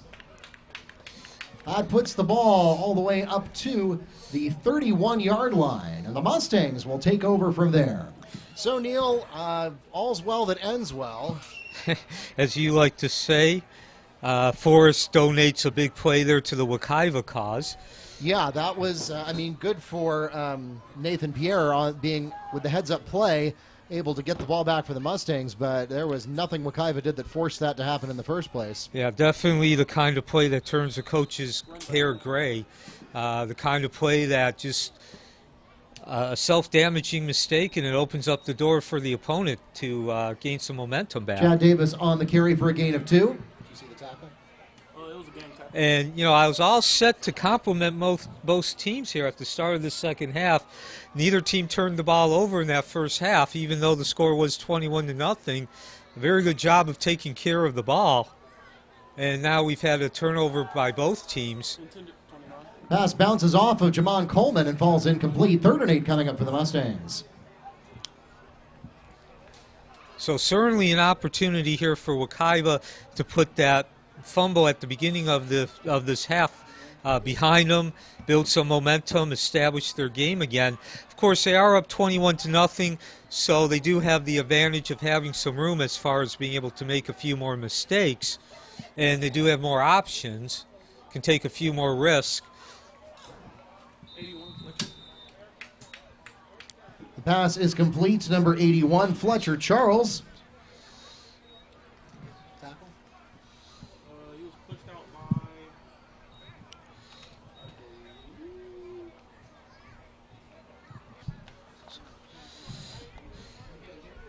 That puts the ball at the 45-yard line for a gain of 12 and a Mustang first down.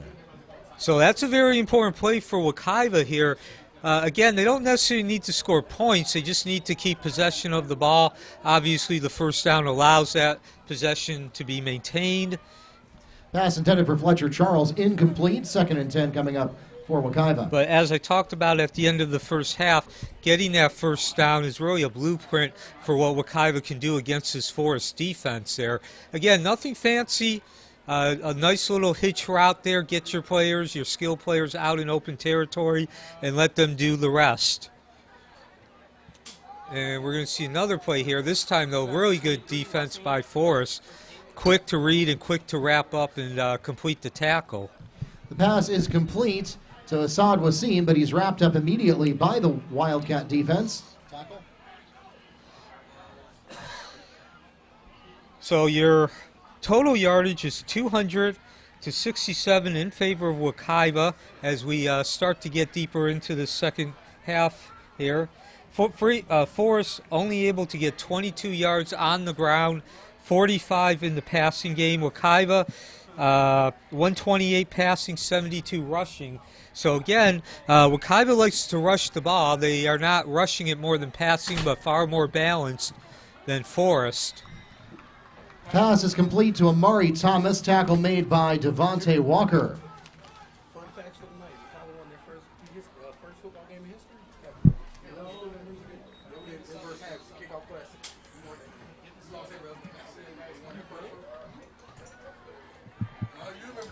A loss of 1 on the play. And that will bring up 4th and 10 for the Mustangs.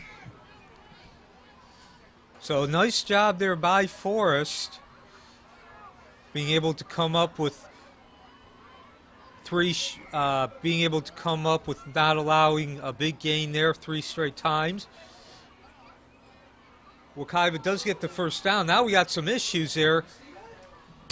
And a second major mistake by Wekiva here about 5 minutes into the ball game. They did not make any in that first half.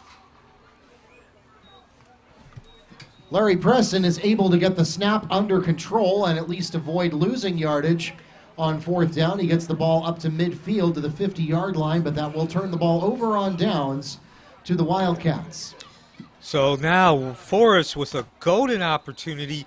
If you remember, that first half ended as far as the scoring. There was 33 seconds left, and they started that possession with Wekiva inside Forest territory after forcing a punt from deep inside the Forest territory. Pretty much same situation here for Forest. Now, they're going to actually start right at midfield, but it is their best possession, field position of the night. And really, Mark, I feel like if Forest is going to ever be able to provide a challenge, be able to force Wekiva to have to find a better level of play here, this is it. Yeah, the Mustangs here had the opportunity to really swing the second half momentum in their favor, and that opportunity was squandered. But the Wildcats now pretty much, I mean, statistically they don't have to score on this drive, but I think that from a mental standpoint and from a game flow standpoint, they pretty much have to score on this drive. Well, we got a good start there. We're going to get a first down. 21, start by 27. Tyrone O'Neill makes the completion. He's tackled by the Mustangs' Antoine Johnson. The ball is spotted at the 35-yard line. First down, Wildcats. So, again, as we mentioned at the beginning, and they haven't played quite to the extent that we expected them to up here in the press box, but Forest is a very conservative team. They like to wait patiently for the other team to make a mistake. Don't take risk. And now they're going to have to take some risk, although they got a wide open man on the corner. That's not much of a risk when you're that wide open. The pass is complete to number 21, Tyrone O'Neill. And he has an open lane down the sideline all the way to the end zone.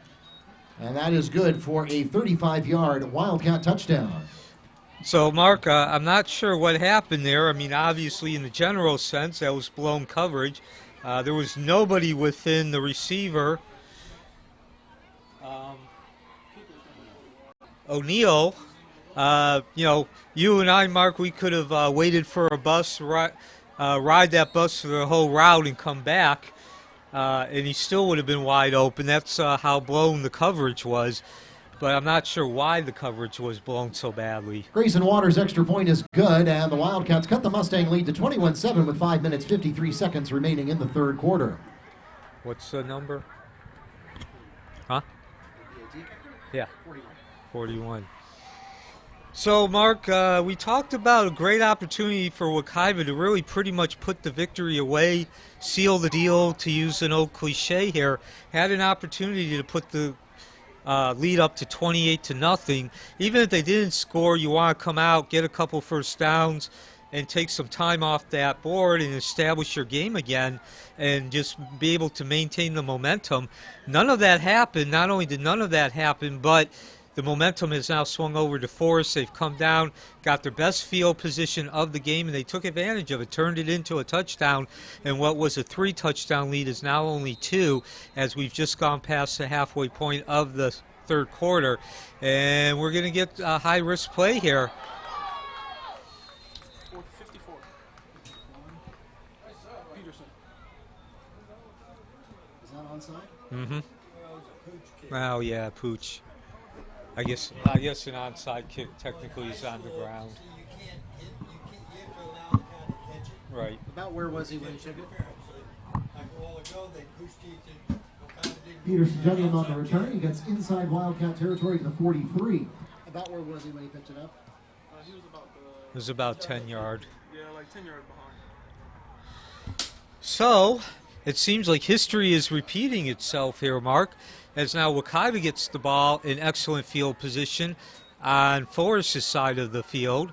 And they have a golden opportunity now to regain the momentum, and a great start here. Again, Chad Davis, who has missed the last 2 ball games, is back tonight, and he's really doing some damage. He actually had 42 yards on 9 carries. Obviously, that puts him at 84, just under the magic number of 100, if you go prorating that. And we're going to also have a penalty tacked on to this run. Chad Davis gets down to the 25-yard line. That would provisionally be a 17-yard gain. Horse collar is called against the defense of the Wildcats. That'll add 15 yards. Although it will actually be half the distance to the goal since they're inside the 30, and the Mustangs now inside the red zone with 1st and 10. They at the 15. They'll be a little off further outside of that because it was half the distance. Is that 17? They have the 17 then? No, they're at the 12. 12, okay. So it'll be 1st and 10 here at the 12 for Wekiva. Excellent coverage there. Late hit by Intended for 23. 26. Late hit by 26. Okay, well, I stand corrected, Mark. I guess that coverage wasn't quite as good as it initially appeared.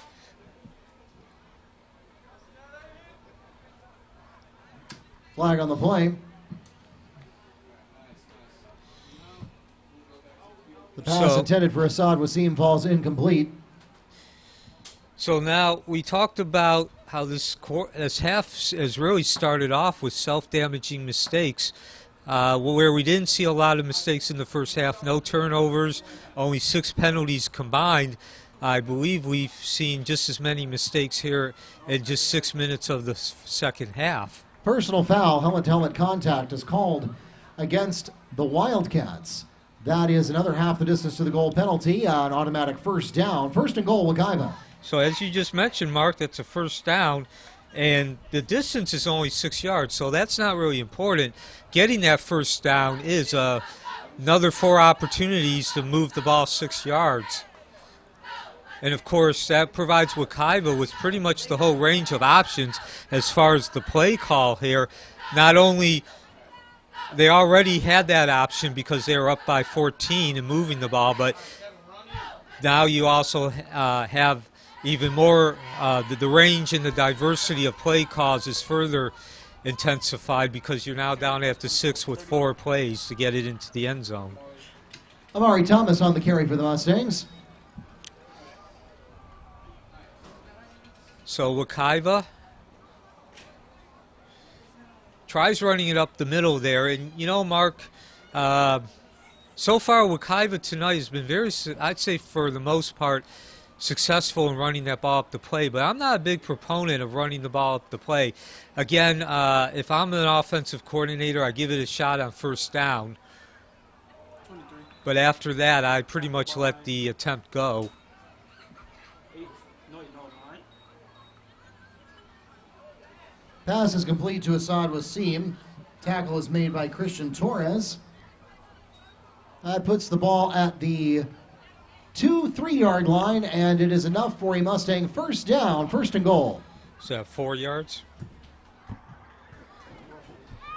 Huh? So once again, Wekiva having that full range of the play calls. Run by 34. Good trip. And now we're starting to see Thomas get the call here when the ball's being rushed. Of course, he was the primary carrier the last 2 weeks with Davis out.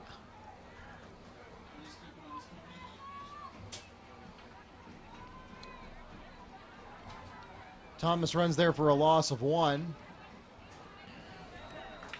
Larry Preston into the end zone on the QB sneak for a Mustang touchdown.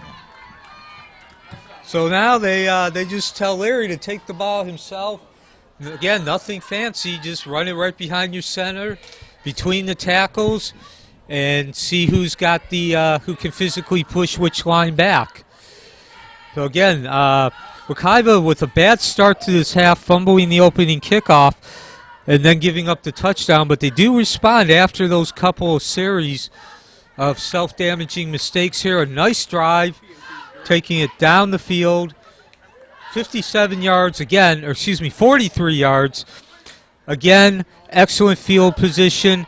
They got that through nothing they did, some mistakes Forrest did. But once that door was open, they certainly blew the door open, driving the ball those 43 yards. Let's see, 1, 2, 3, 4, 5 plays. Of course, the big play was the first play. That was Chad Davis ripping off 18 yards as he went behind the right tackle. That moved them all the way down, along with a penalty, a horse collar, down to the 12, and they were back in the business of threatening to score again. No passes were thrown in that drive, by the way. So both of the first touchdowns scored in each half. No passes were thrown.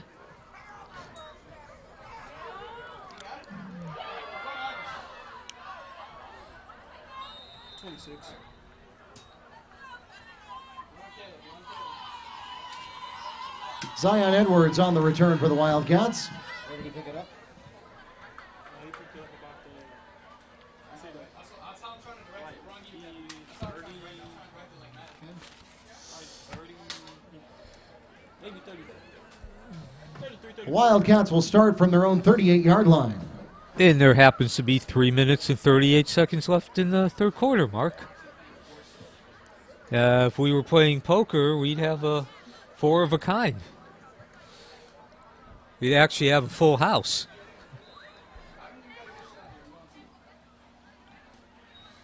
Tackle by 90, run by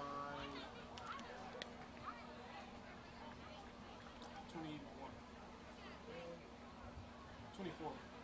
Run by 24, tackle by 90. 24 on the carry. Lead to Sear has the tackle for no gain. 2nd and 10. Give me the homecoming.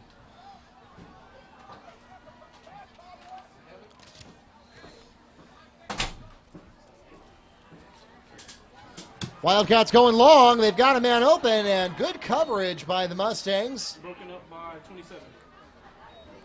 Intended for 21. Antoine Johnson breaks up the pass intended for Tyrone O'Neal. 3rd and 10.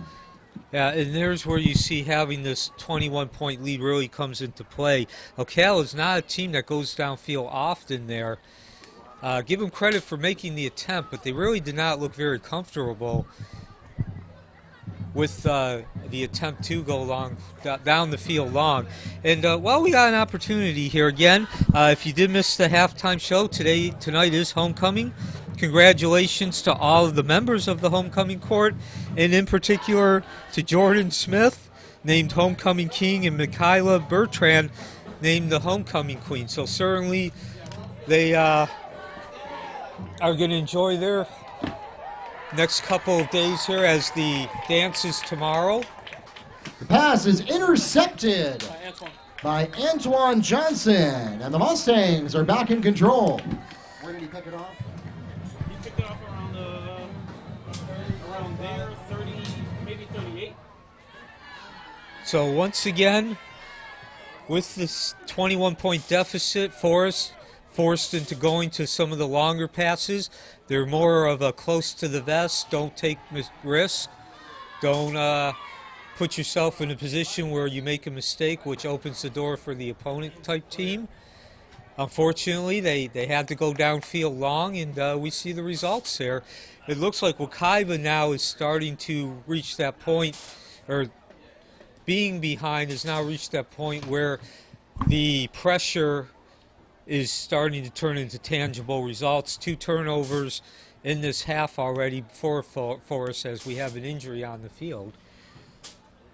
Yeah, we have a player slow to get up on the Wildcat side, and to your point, Neil, the Wildcats there were forced out of their wheelhouse. That's not the game they like to play, and it's not the game they played in the first half, but now they are in a position where they really don't have a lot of a choice. Yeah, and again, in that first half, Forest really didn't, I wouldn't say they really played well. They played well enough to be able to keep the lead within three touchdowns. And Wekiva, even though they had that 3-touchdown lead, they really didn't take it with an explosive play.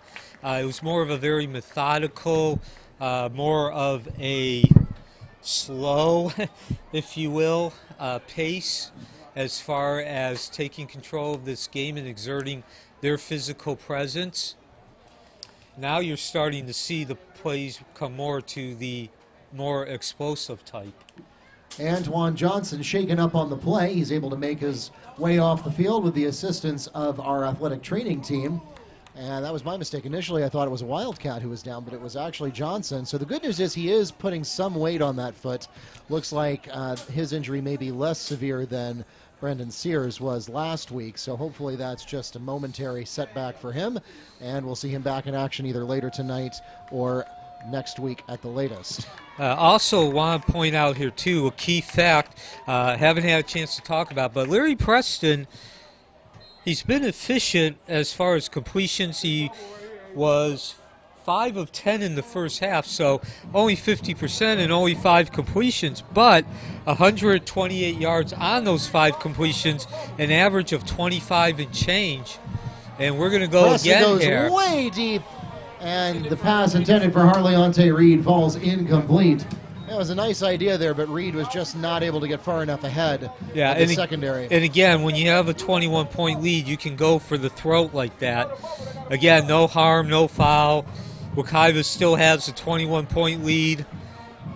And even if Preston's pass is intercepted, it's going to be intercepted inside the 5-yard line. So all the cards now in Wekiva's favor. You have an opportunity to go for the throat. Wekiva does. Again, Preston has done a nice job, hasn't thrown an interception as far as being efficient and adding a certain element to the passing game. Pass intended for Christopher Reed falls incomplete. That'll bring up 3rd and 10 for the Mustangs.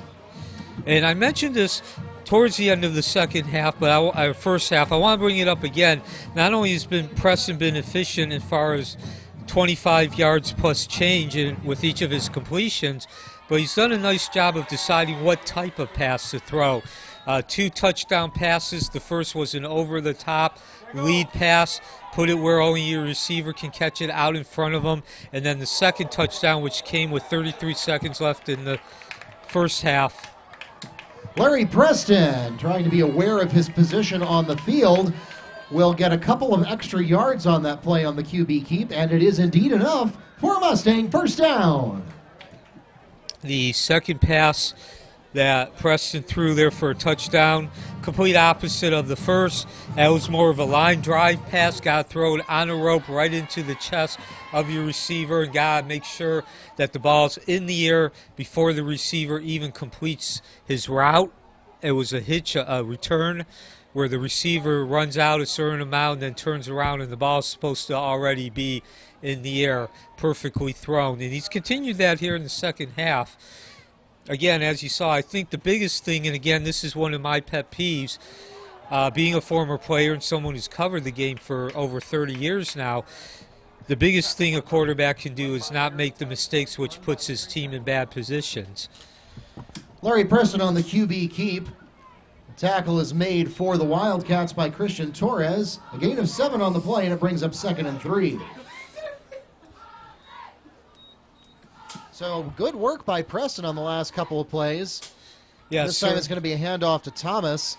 And Thomas still on his feet, breaking a couple of tackles, and he's going to get something for nothing here.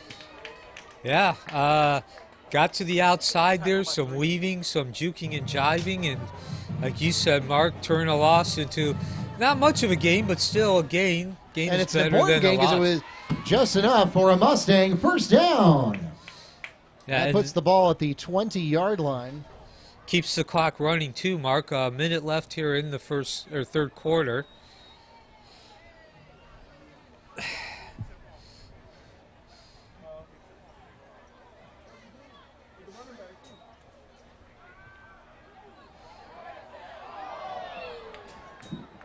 Preston's pass intended for Wasim falls incomplete. 2nd and 10 coming up for the Mustangs. Yeah, again, that was actually on Preston there. But as I mentioned, even though it was a low pass and he threw it behind the receiver, it was in a position where only his receiver could get a hand on the ball. So, again, 1 minute, 2 seconds left here in the third quarter. Wekiva pretty much in control of this game after they did make that mistake, which opened the door for a Forrest touchdown and to cut the lead. And now we're going to see a mistake here. Bad blocking up front. Preston nowhere to go. Larry Preston is sacked by the Wildcat defense. That'll pull the ball all the way back to the 30-yard line. So that does take the ball out of field goal range, although I don't think they were going to try to kick a field goal anyway. But if there was any thought, so now they're going to have to go for the first down here on 4th down. Yeah, 3rd and 20, which is not a real high percentage third down conversion. So again, let me reiterate, I meant they have 2 plays. Being that it was 3rd down, you really look at it as a 2-play sequence. The pass is complete to Christopher Reed, immediately tackled by the Wildcat defense. That puts the ball at the 25-yard line for a gain of 5. It'll be 4th and 15 when we come back from the timeout. And we have now reached the end of the 3rd quarter, and the Mustangs on top, 28-7, with 12 minutes left in the ballgame. So as we go into the 4th quarter, Mark, again, this has not been a game where that lead has been built with a lot of explosive play. It hasn't been the type of play that you go, wow. And ladies and gentlemen, we have some very special guests with us tonight. We want to welcome back our Mustangs of yesteryear.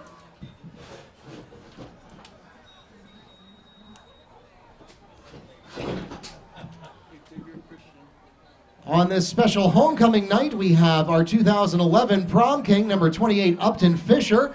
From the class of 2009, number 56 and 28, Roy Ellison. From the class of 2011, number 5, Palmer.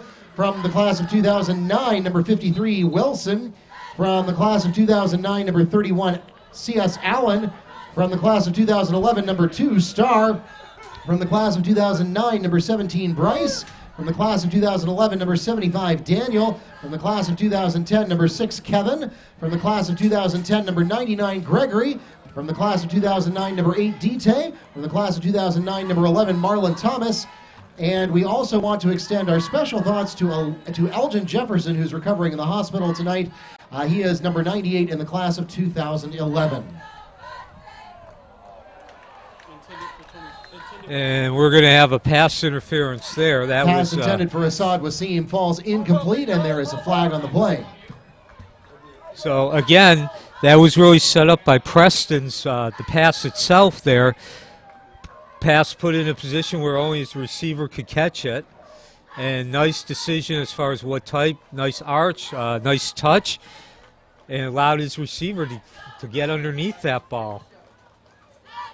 So as I was saying, Mark, this has really not been a game where you can really put your finger on any one particular play or say this was an explosive, the play's been explosive.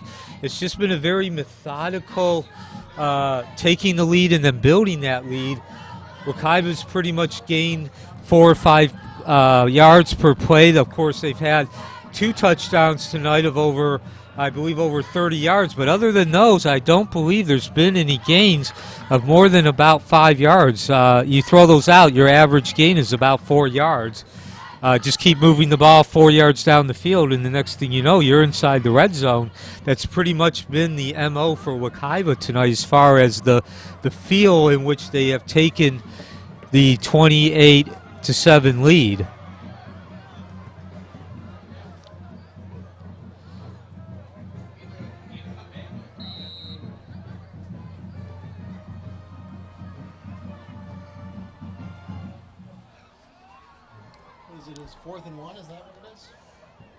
So the Mustangs will now get another crack at this with 4th and 1 because pass interference is not an automatic first down in high school. And they've emptied out the backfield. It was a low snap, something Wekiva has done a couple of times here in the second half, but makes no never mind to Larry Preston. Again, only a yard needed, so definitely an advantage going into that play. QB keeper.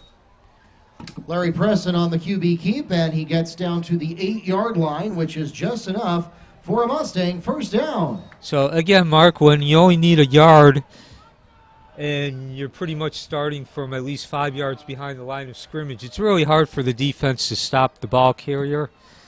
From that first down, pretty much you hit that line and you fall forward, you're going to get that first down.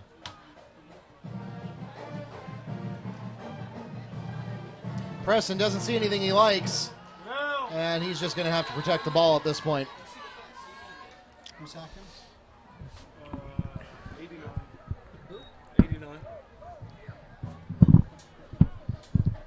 89? That's a receiver's number.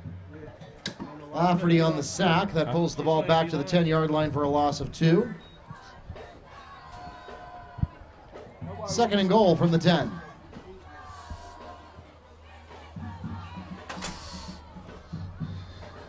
So now, of course, Mark, with the 21-point lead, obviously you want to score, you want to get that lead up to what would be 4 touchdowns, but even more so at this point, you just don't want to make a mistake, and you want to try to take as much time off Preston the clock. has some room, goes into the end zone, he's got it. Larry Preston, 10 yards on the QB keep for a Mustang touchdown. Then again, if you get the touchdown, that's the best of all worlds. Another great play there by Preston. Good job again with the decision making. Some good patience. A couple of times he stopped, waited for the lanes to open up, his blocking to develop, and moved a couple feet further to the outside and continued to move into open territory.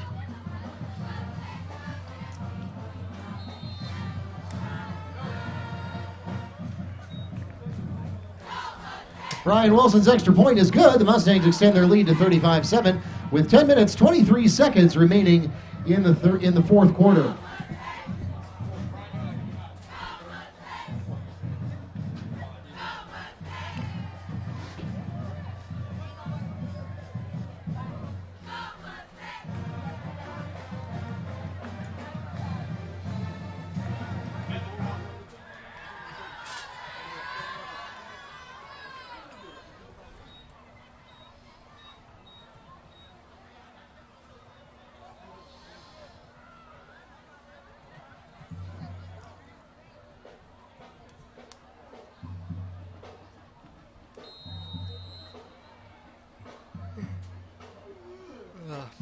So at the beginning of the broadcast, Mark, we mentioned Wekiva needing a win.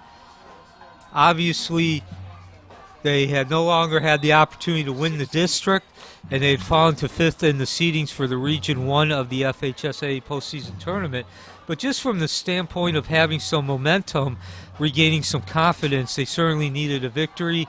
And it looks like, barring a miraculous comeback, mission accomplished tonight. Yeah, absolutely, Neil.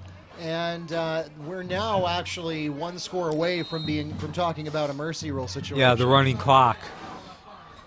So again, this has not been an explosive victory in terms of anything you could put your fingers on and say this is why Wekiva won. This felt like Wekiva dominated. Flag on the play in the backfield. But prior to the snap. Illegal substitution is called against the Wildcats. But nonetheless, Wekiva has pretty much controlled this game as far as doing what they do best, exerting their strengths, and playing from ahead from the beginning.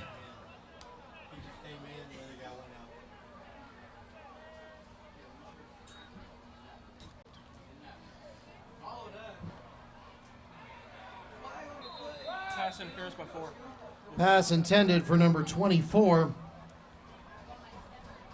And we have a flag on the play.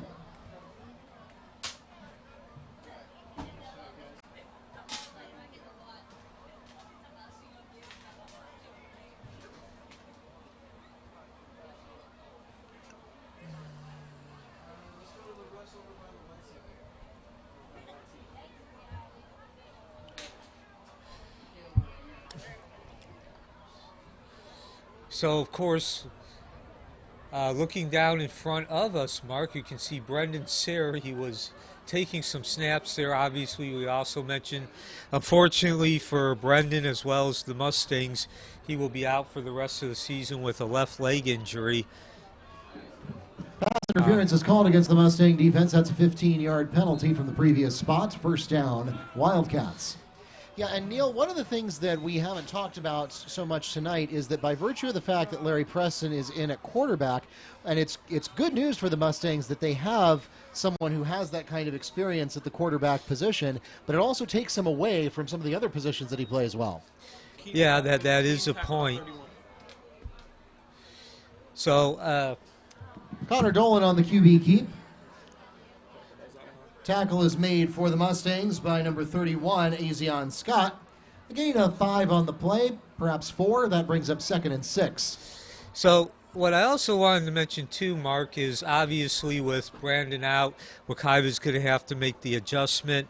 One of the things Wekiva has done throughout the season is they've had the threat of 2 quarterbacks, even though Sayre is the primary starter. We did see against Ocoee Preston start that game, and they scored on their first 2 touchdowns. Pass is picked off by number 31, Azion Scott, and he is going all the way into the end zone for Mustang. Pick 6 touchdown.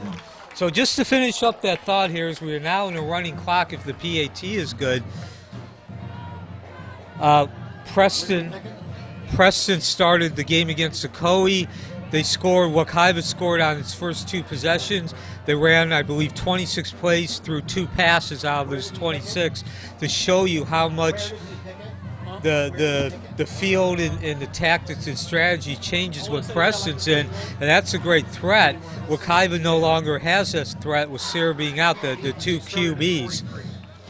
And they're going to have to get used to life with only 1 quarterback, and of course that quarterback being Preston. Even though, again, perhaps the quarterback play has not been explosive, it's been methodical, it's been steady, and most of all, what I consider most important, the quarterback play has been efficient in terms of Wekiva never being in a position they have to dig out of. So as best a start as possible here, obviously a 35-point victory, but again, when you look at how that 35-point victory has been created, I think that's really what the story of this game is as far as when you want to talk about adjusting to having to go the rest of the way without Sayre. That was 31. And how many yards?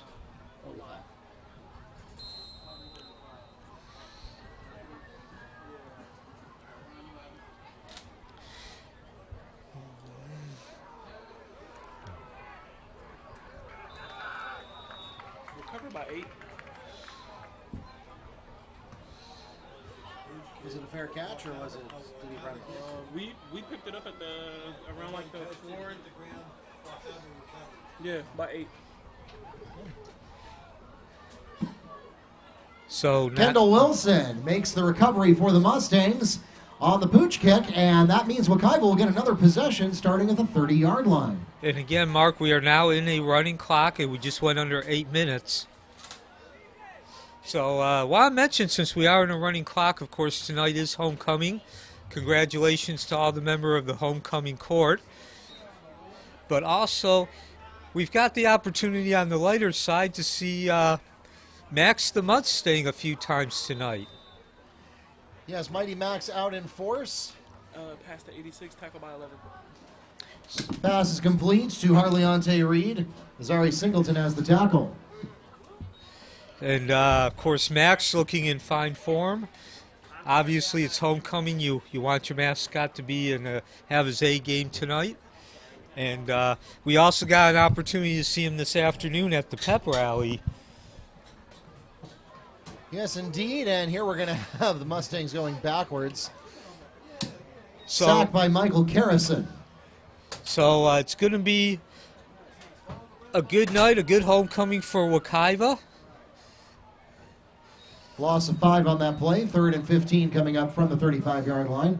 And, of course, Neil, at this point, the Mustangs are just looking to get out of here with no injuries. No injuries, right. And no dangerous plays. Of course, once you go to a running clock in high school football, it stays a running clock for the rest of the game, no matter what happens to the score. Oh, here we have, that is not Brendan Sayre. He's just wearing Brendan Sayre's number. That's 16. He's a new one. That is Troyce Hunter on a QB keep for the Mustangs. And that gets the ball back to the original line of scrimmage for a gain of 5. So Bryce Hunter showing some moves there, showing some game. But also to your point, Mark, this has really been a fun 2 or 3 days. Of course, last night we had the parade, and then that was followed by the powder puffs. Today we had the pep rally, and of course tomorrow homecoming week finishes up with the dance. Flag on the play. Ladies and gentlemen, for those of you here in the stadium, we want to remind you that we have reached the midpoint of the fourth quarter, so we're pausing here for an official timeout. It's going to be a false start called against the Mustangs. We're going to pause for the official water break of the fourth quarter. That will be the only time the clock stops for the rest of the game. So when we say 5.5 minutes, we really mean 5.5 minutes. So make sure if you are depending on a ride to get home from tonight's game that you give them a call and let them know they need to be on their way. We are going to have a performance from Wekiva's band immediately after the game. However, that won't take that long, so please make sure that you have your ride here and ready to pick you up. And as a reminder, the stadium will close 30 minutes following the conclusion of the game, and we will expect the campus to be cleared at that time. We appreciate your cooperation.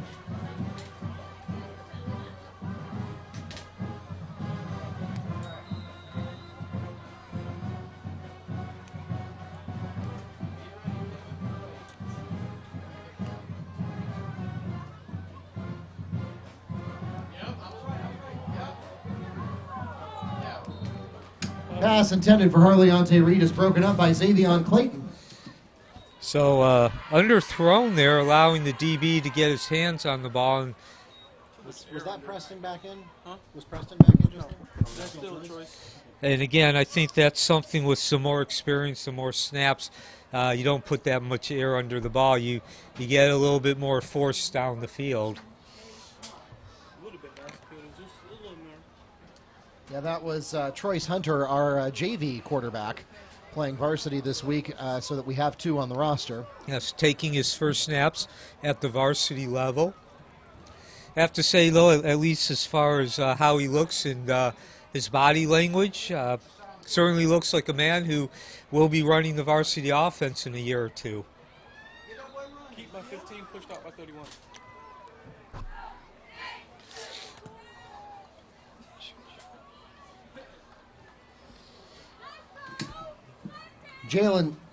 Number 31, Azion Scott makes the stop after the QB keep by Dolan. And so, Mark, you also mentioned a number, I guess it was about a dozen or so former Mustangs who are in attendance tonight for homecoming. Takes us back to those, even a couple who were members of those first couple of teams, and certainly fortunes, despite the 2 losses coming into this game, much has changed. Yes, indeed. Wekiva has evolved a lot. You and I have been here for all 13 years of it, including this one. So, come a long way from that first season when we did not win a game in the regular season. Won the kickoff classic against Haggerty, who actually themselves were an expansion team. I believe they had only been open for a year. But then we lost every regular season game, and I believe we lost the first 5 games of the next season. So the existence began with 15 straight losses. Of course, now we have a state-ranked team, a team that has made it to the regional final last year, the state semifinals 2 years ago. In trouble. Dolan looks like he's going to get wrapped up here, and he does. Tackle by 6. Jamel Lynch comes up with the sack for the Mustangs. And we are now down to 2 minutes, 40 seconds, Mark.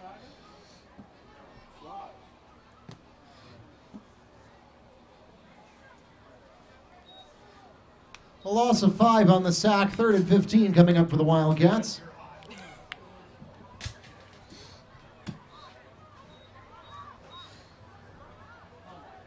So as I look over to my right, Mark, I can see Coach Bedison. He's taking the headphones off. Of course, he took those headphones off quite a while ago. But nonetheless, certainly a victory.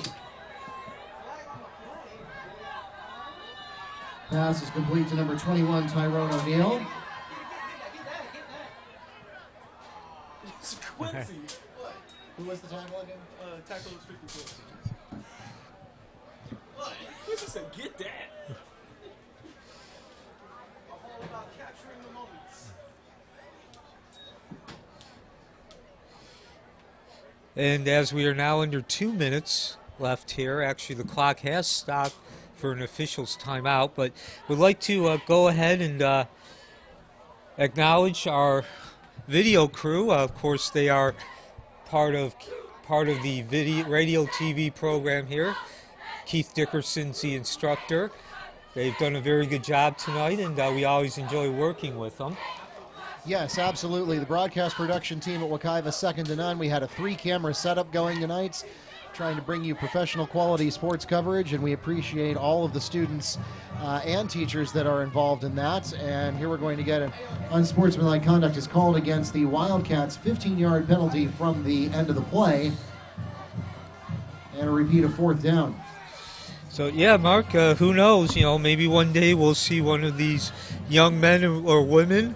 We'll see their name on the credits for an NFL game. And some confusion with the chains there. The chains came all the way down with them, and I don't know that that was necessary.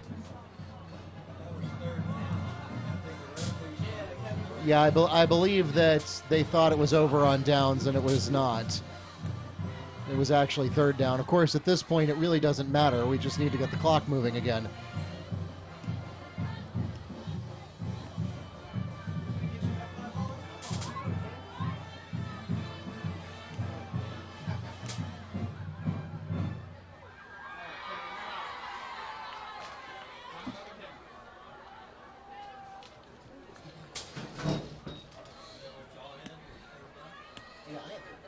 So again, a reminder here as we get ready to start the clock again, 1 minute, 48 seconds left. The Wekiva band will be performing after the game. Well, I was under the impression that they were, but they're still in the stands at this moment. Okay. Well, believe it or not, in this age of communication, sometimes we do still get misinformation.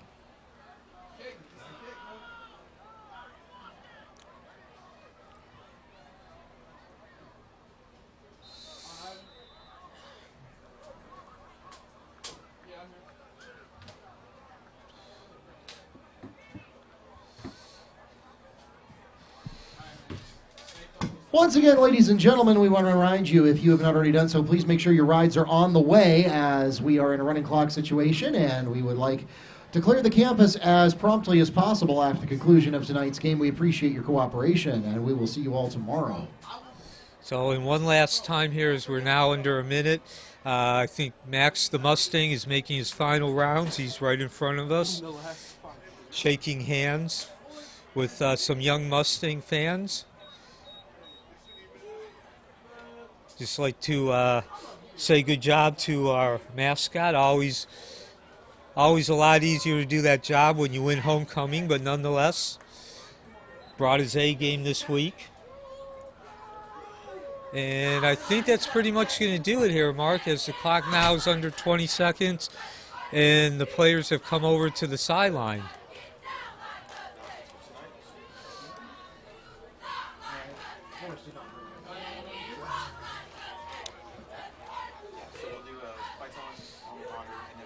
And now we're officially done in the books of Wekiva victory. That takes us to the end of the ball game. 42-7 is the final score.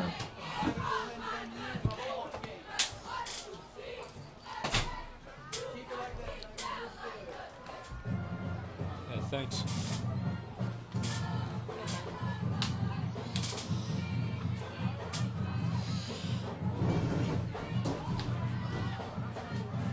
Pause here and allow the cheerleaders and band time to do the fight song and alma mater, and then we'll get to that halftime performance.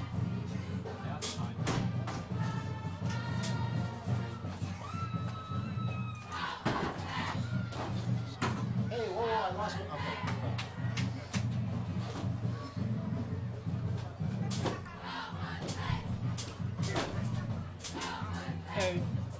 text me the stats, please?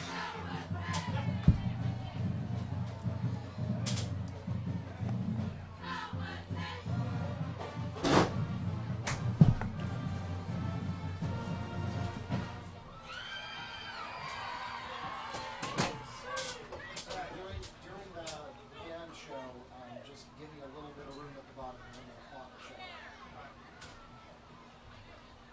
And we need Kev back on the tops. No.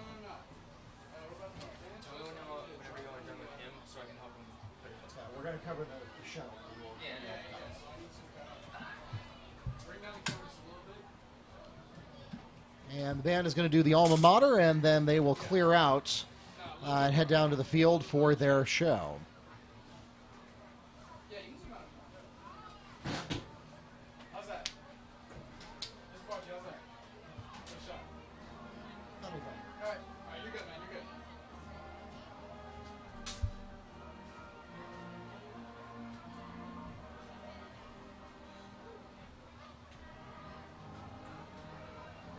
You know what, go to the team, Thanks, I wish we had Ivan still on there, bro.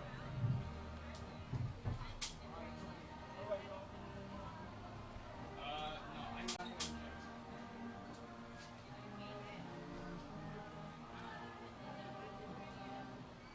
We need a shot on that, for real. Yeah, of the band. Yeah, the alma mater.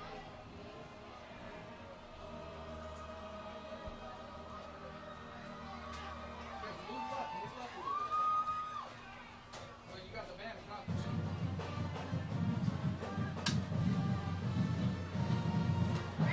Ladies and gentlemen, your Mustang marching band, don't go anywhere. They're going to make their way onto the field in just a moment and will present their halftime program for you before you leave today. Of course, make sure that your ride is on the way, because once they are finished, we will be ready to shut down the stadium very quickly, and we appreciate your cooperation with that.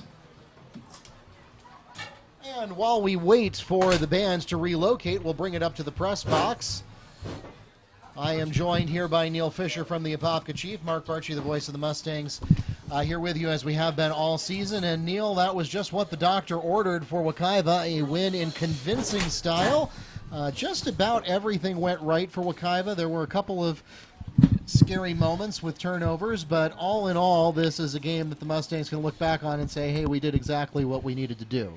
Yeah, absolutely, Mark. We started off the program talking about how Wekiva went from 5-0 to 5-2, and both of those losses were to state-ranked teams. Of course, Edgewater is in the same district, so if you don't win your district, you can still get into the playoffs, but the highest seed you can get in the region is the 5th seed.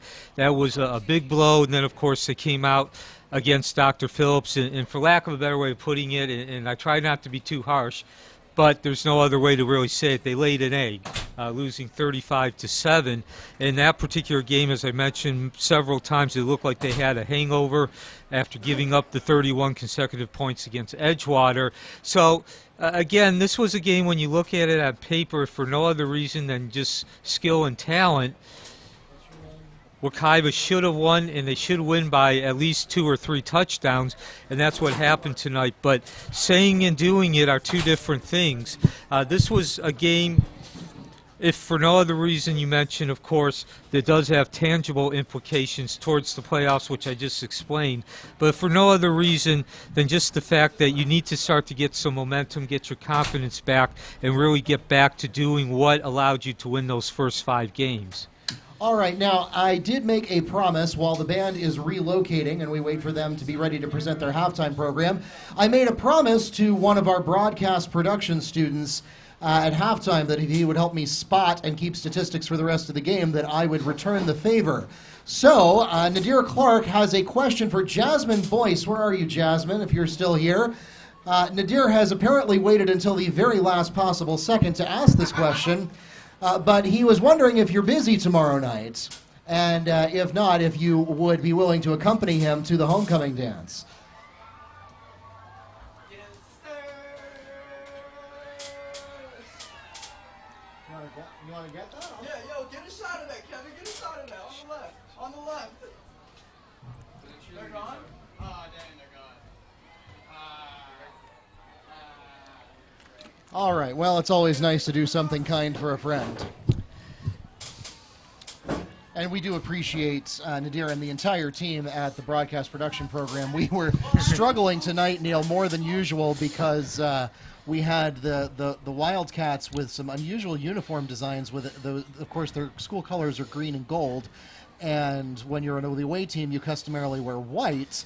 And so they opted for gold numbers on the white jerseys, which made it very difficult for us to see while we were trying to keep stats and call this game. So we got a little extra assist from our spotters tonight to help out with that. Yeah, and welcome. Because we are trying to save some time here, the band is going to enter the field unceremoniously. So we'll go ahead and introduce them right now. Ladies and gentlemen, thank you for sticking around for a few extra minutes tonight. Now entering the field for your post-game entertainment, the Pride of Wekiva, your Mustang Marching Band.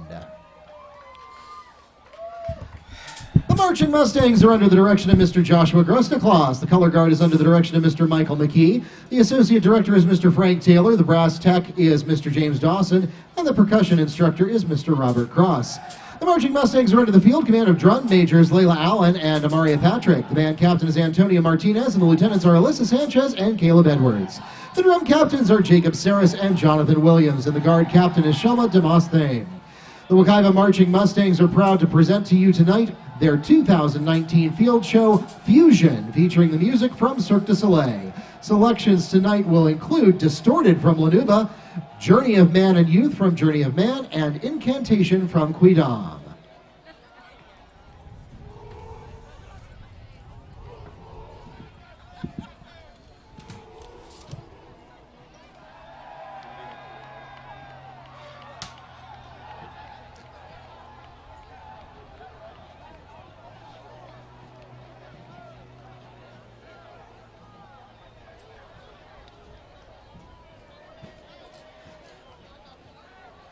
Drum majors Layla Allen and Amaria Patrick. Is the band ready?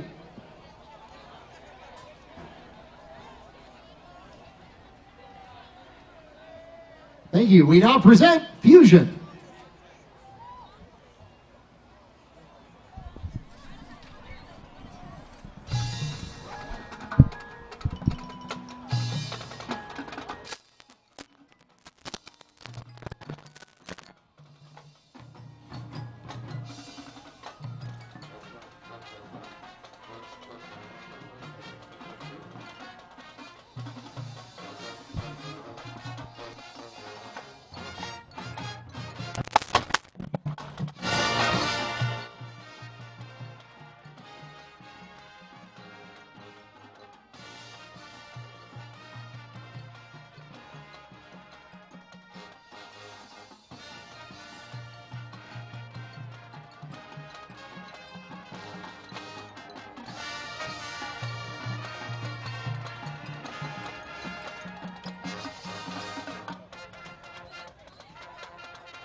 Ladies and gentlemen, once again, the pride of Wekiva, your Mustang Marching Band.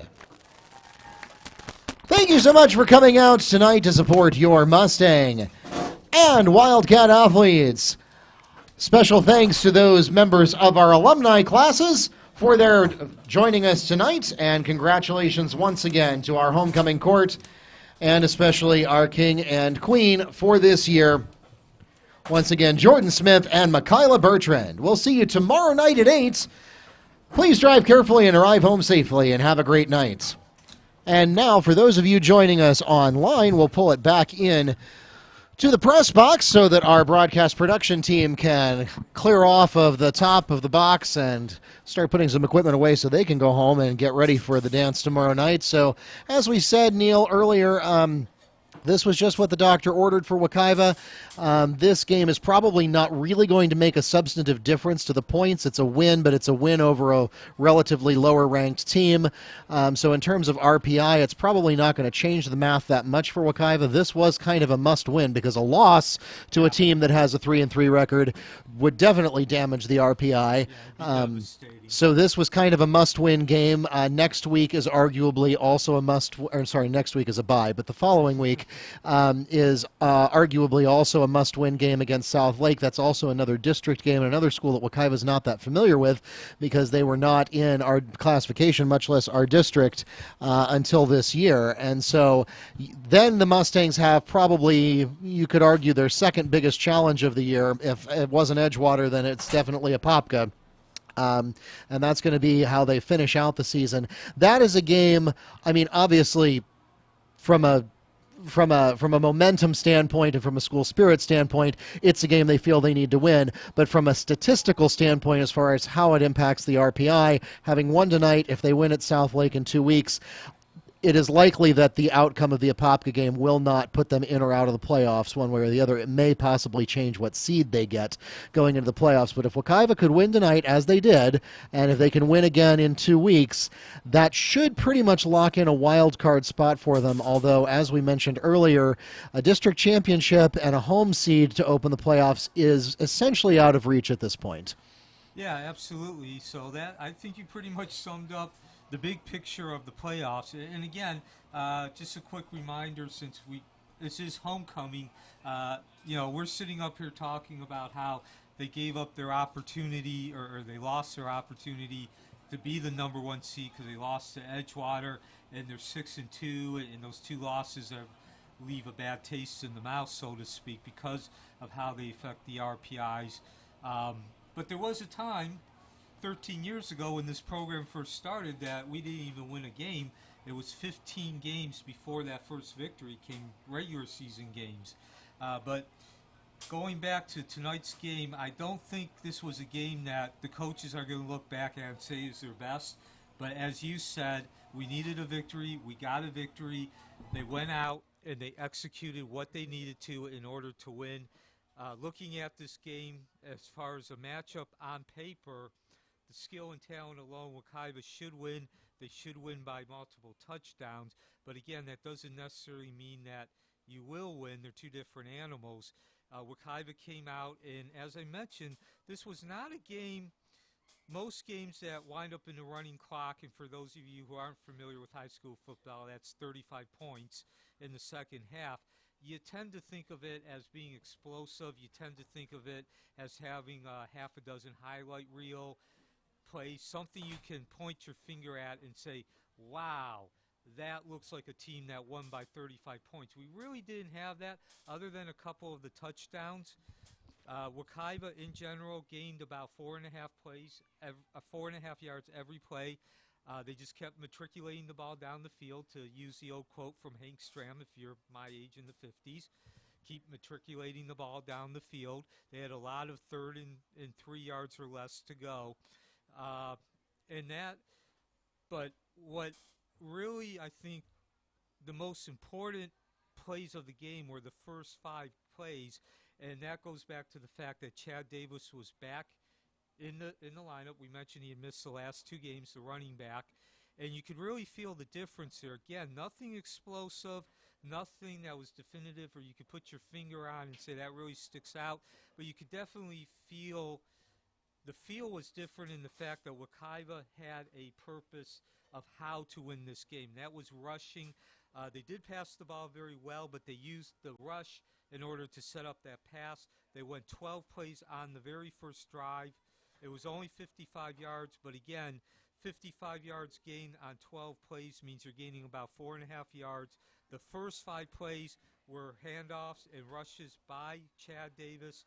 He got 37 yards on those first 5 plays, and that I thought really set the tone. Of course, looking at the final stats here,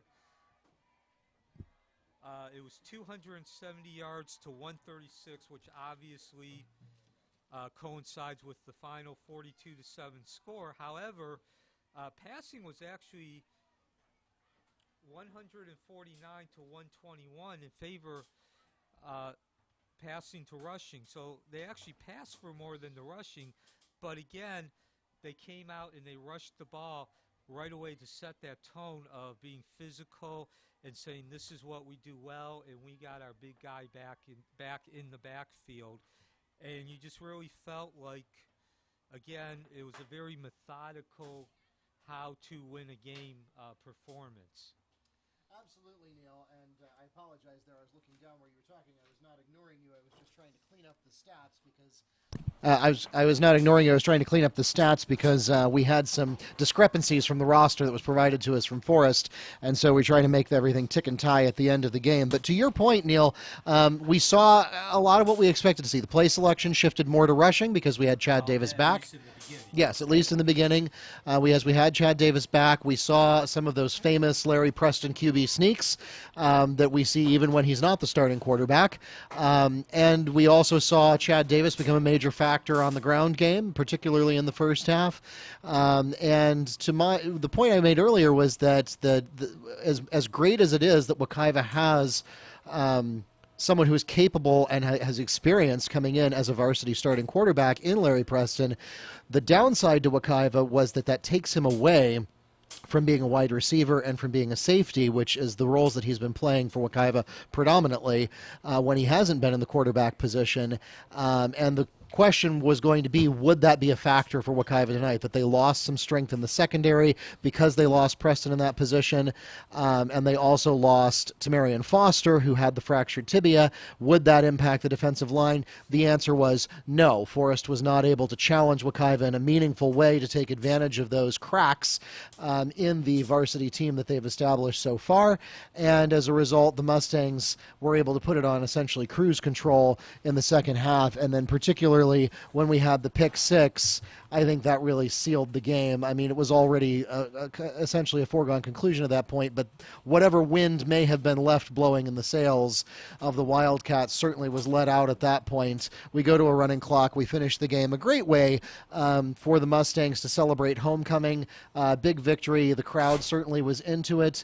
We got a great broadcast from our broadcast production team, and we just saw the band lead us out for the night. So we're going to leave it there for tonight. Neil and I are going to have the week off tomorrow, which is great news for us. We'll get to have a little bit of a respite. We will take the bye week along with the Mustangs. We do have some other sporting events, though, next week. We've got swimming on Monday. We're going to try to cover that, at least part of it, live for you if we can. And, of course, I will be manning the check-in desk tomorrow night as we get ready for the homecoming dance. Wish you the best of luck and enjoy that. I know, of course, this is something you do on a volunteer basis, so you don't do something on a volunteer basis unless you enjoy it. Yes, this was my 13th homecoming game, and I've enjoyed all of them, and I've especially enjoyed the ones we've won, particularly in such convincing fashion. So, and again, it's been a great week. For those of you who don't know, I actually do work part-time at the school as a substitute. I do a couple of other duties, so I've been able to be with the kids for most of the week during homecoming, and it's been a very enjoyable week. Again, it's maybe not as the intensity, I guess, or maybe again, you may not be able, it might not be as definitive as some of the other schools, but certainly the excitement of having the homecoming for the whole week has been all around the campus, and seeing that excitement on the students and seeing them dress up and talking about the game. We've both been very lucky, Mark, and of course our primary duties, or what we're most known for, is sitting behind these mics, but we do have some other responsibilities that we do as part of the Wekiva family, which has allowed us to be able to enjoy all the homecomings. Yep, absolutely. So we'll leave it there. We're going to get home so we can get rested up for tomorrow night. My thanks to Neil Fisher from the Apopka Chief, joining me for the last 13 seasons here at Wekiva. My name is Mark Barchi, the voice of the Mustangs, wishing you a good night and a great weekend. 42-7, the final score here for homecoming 2019.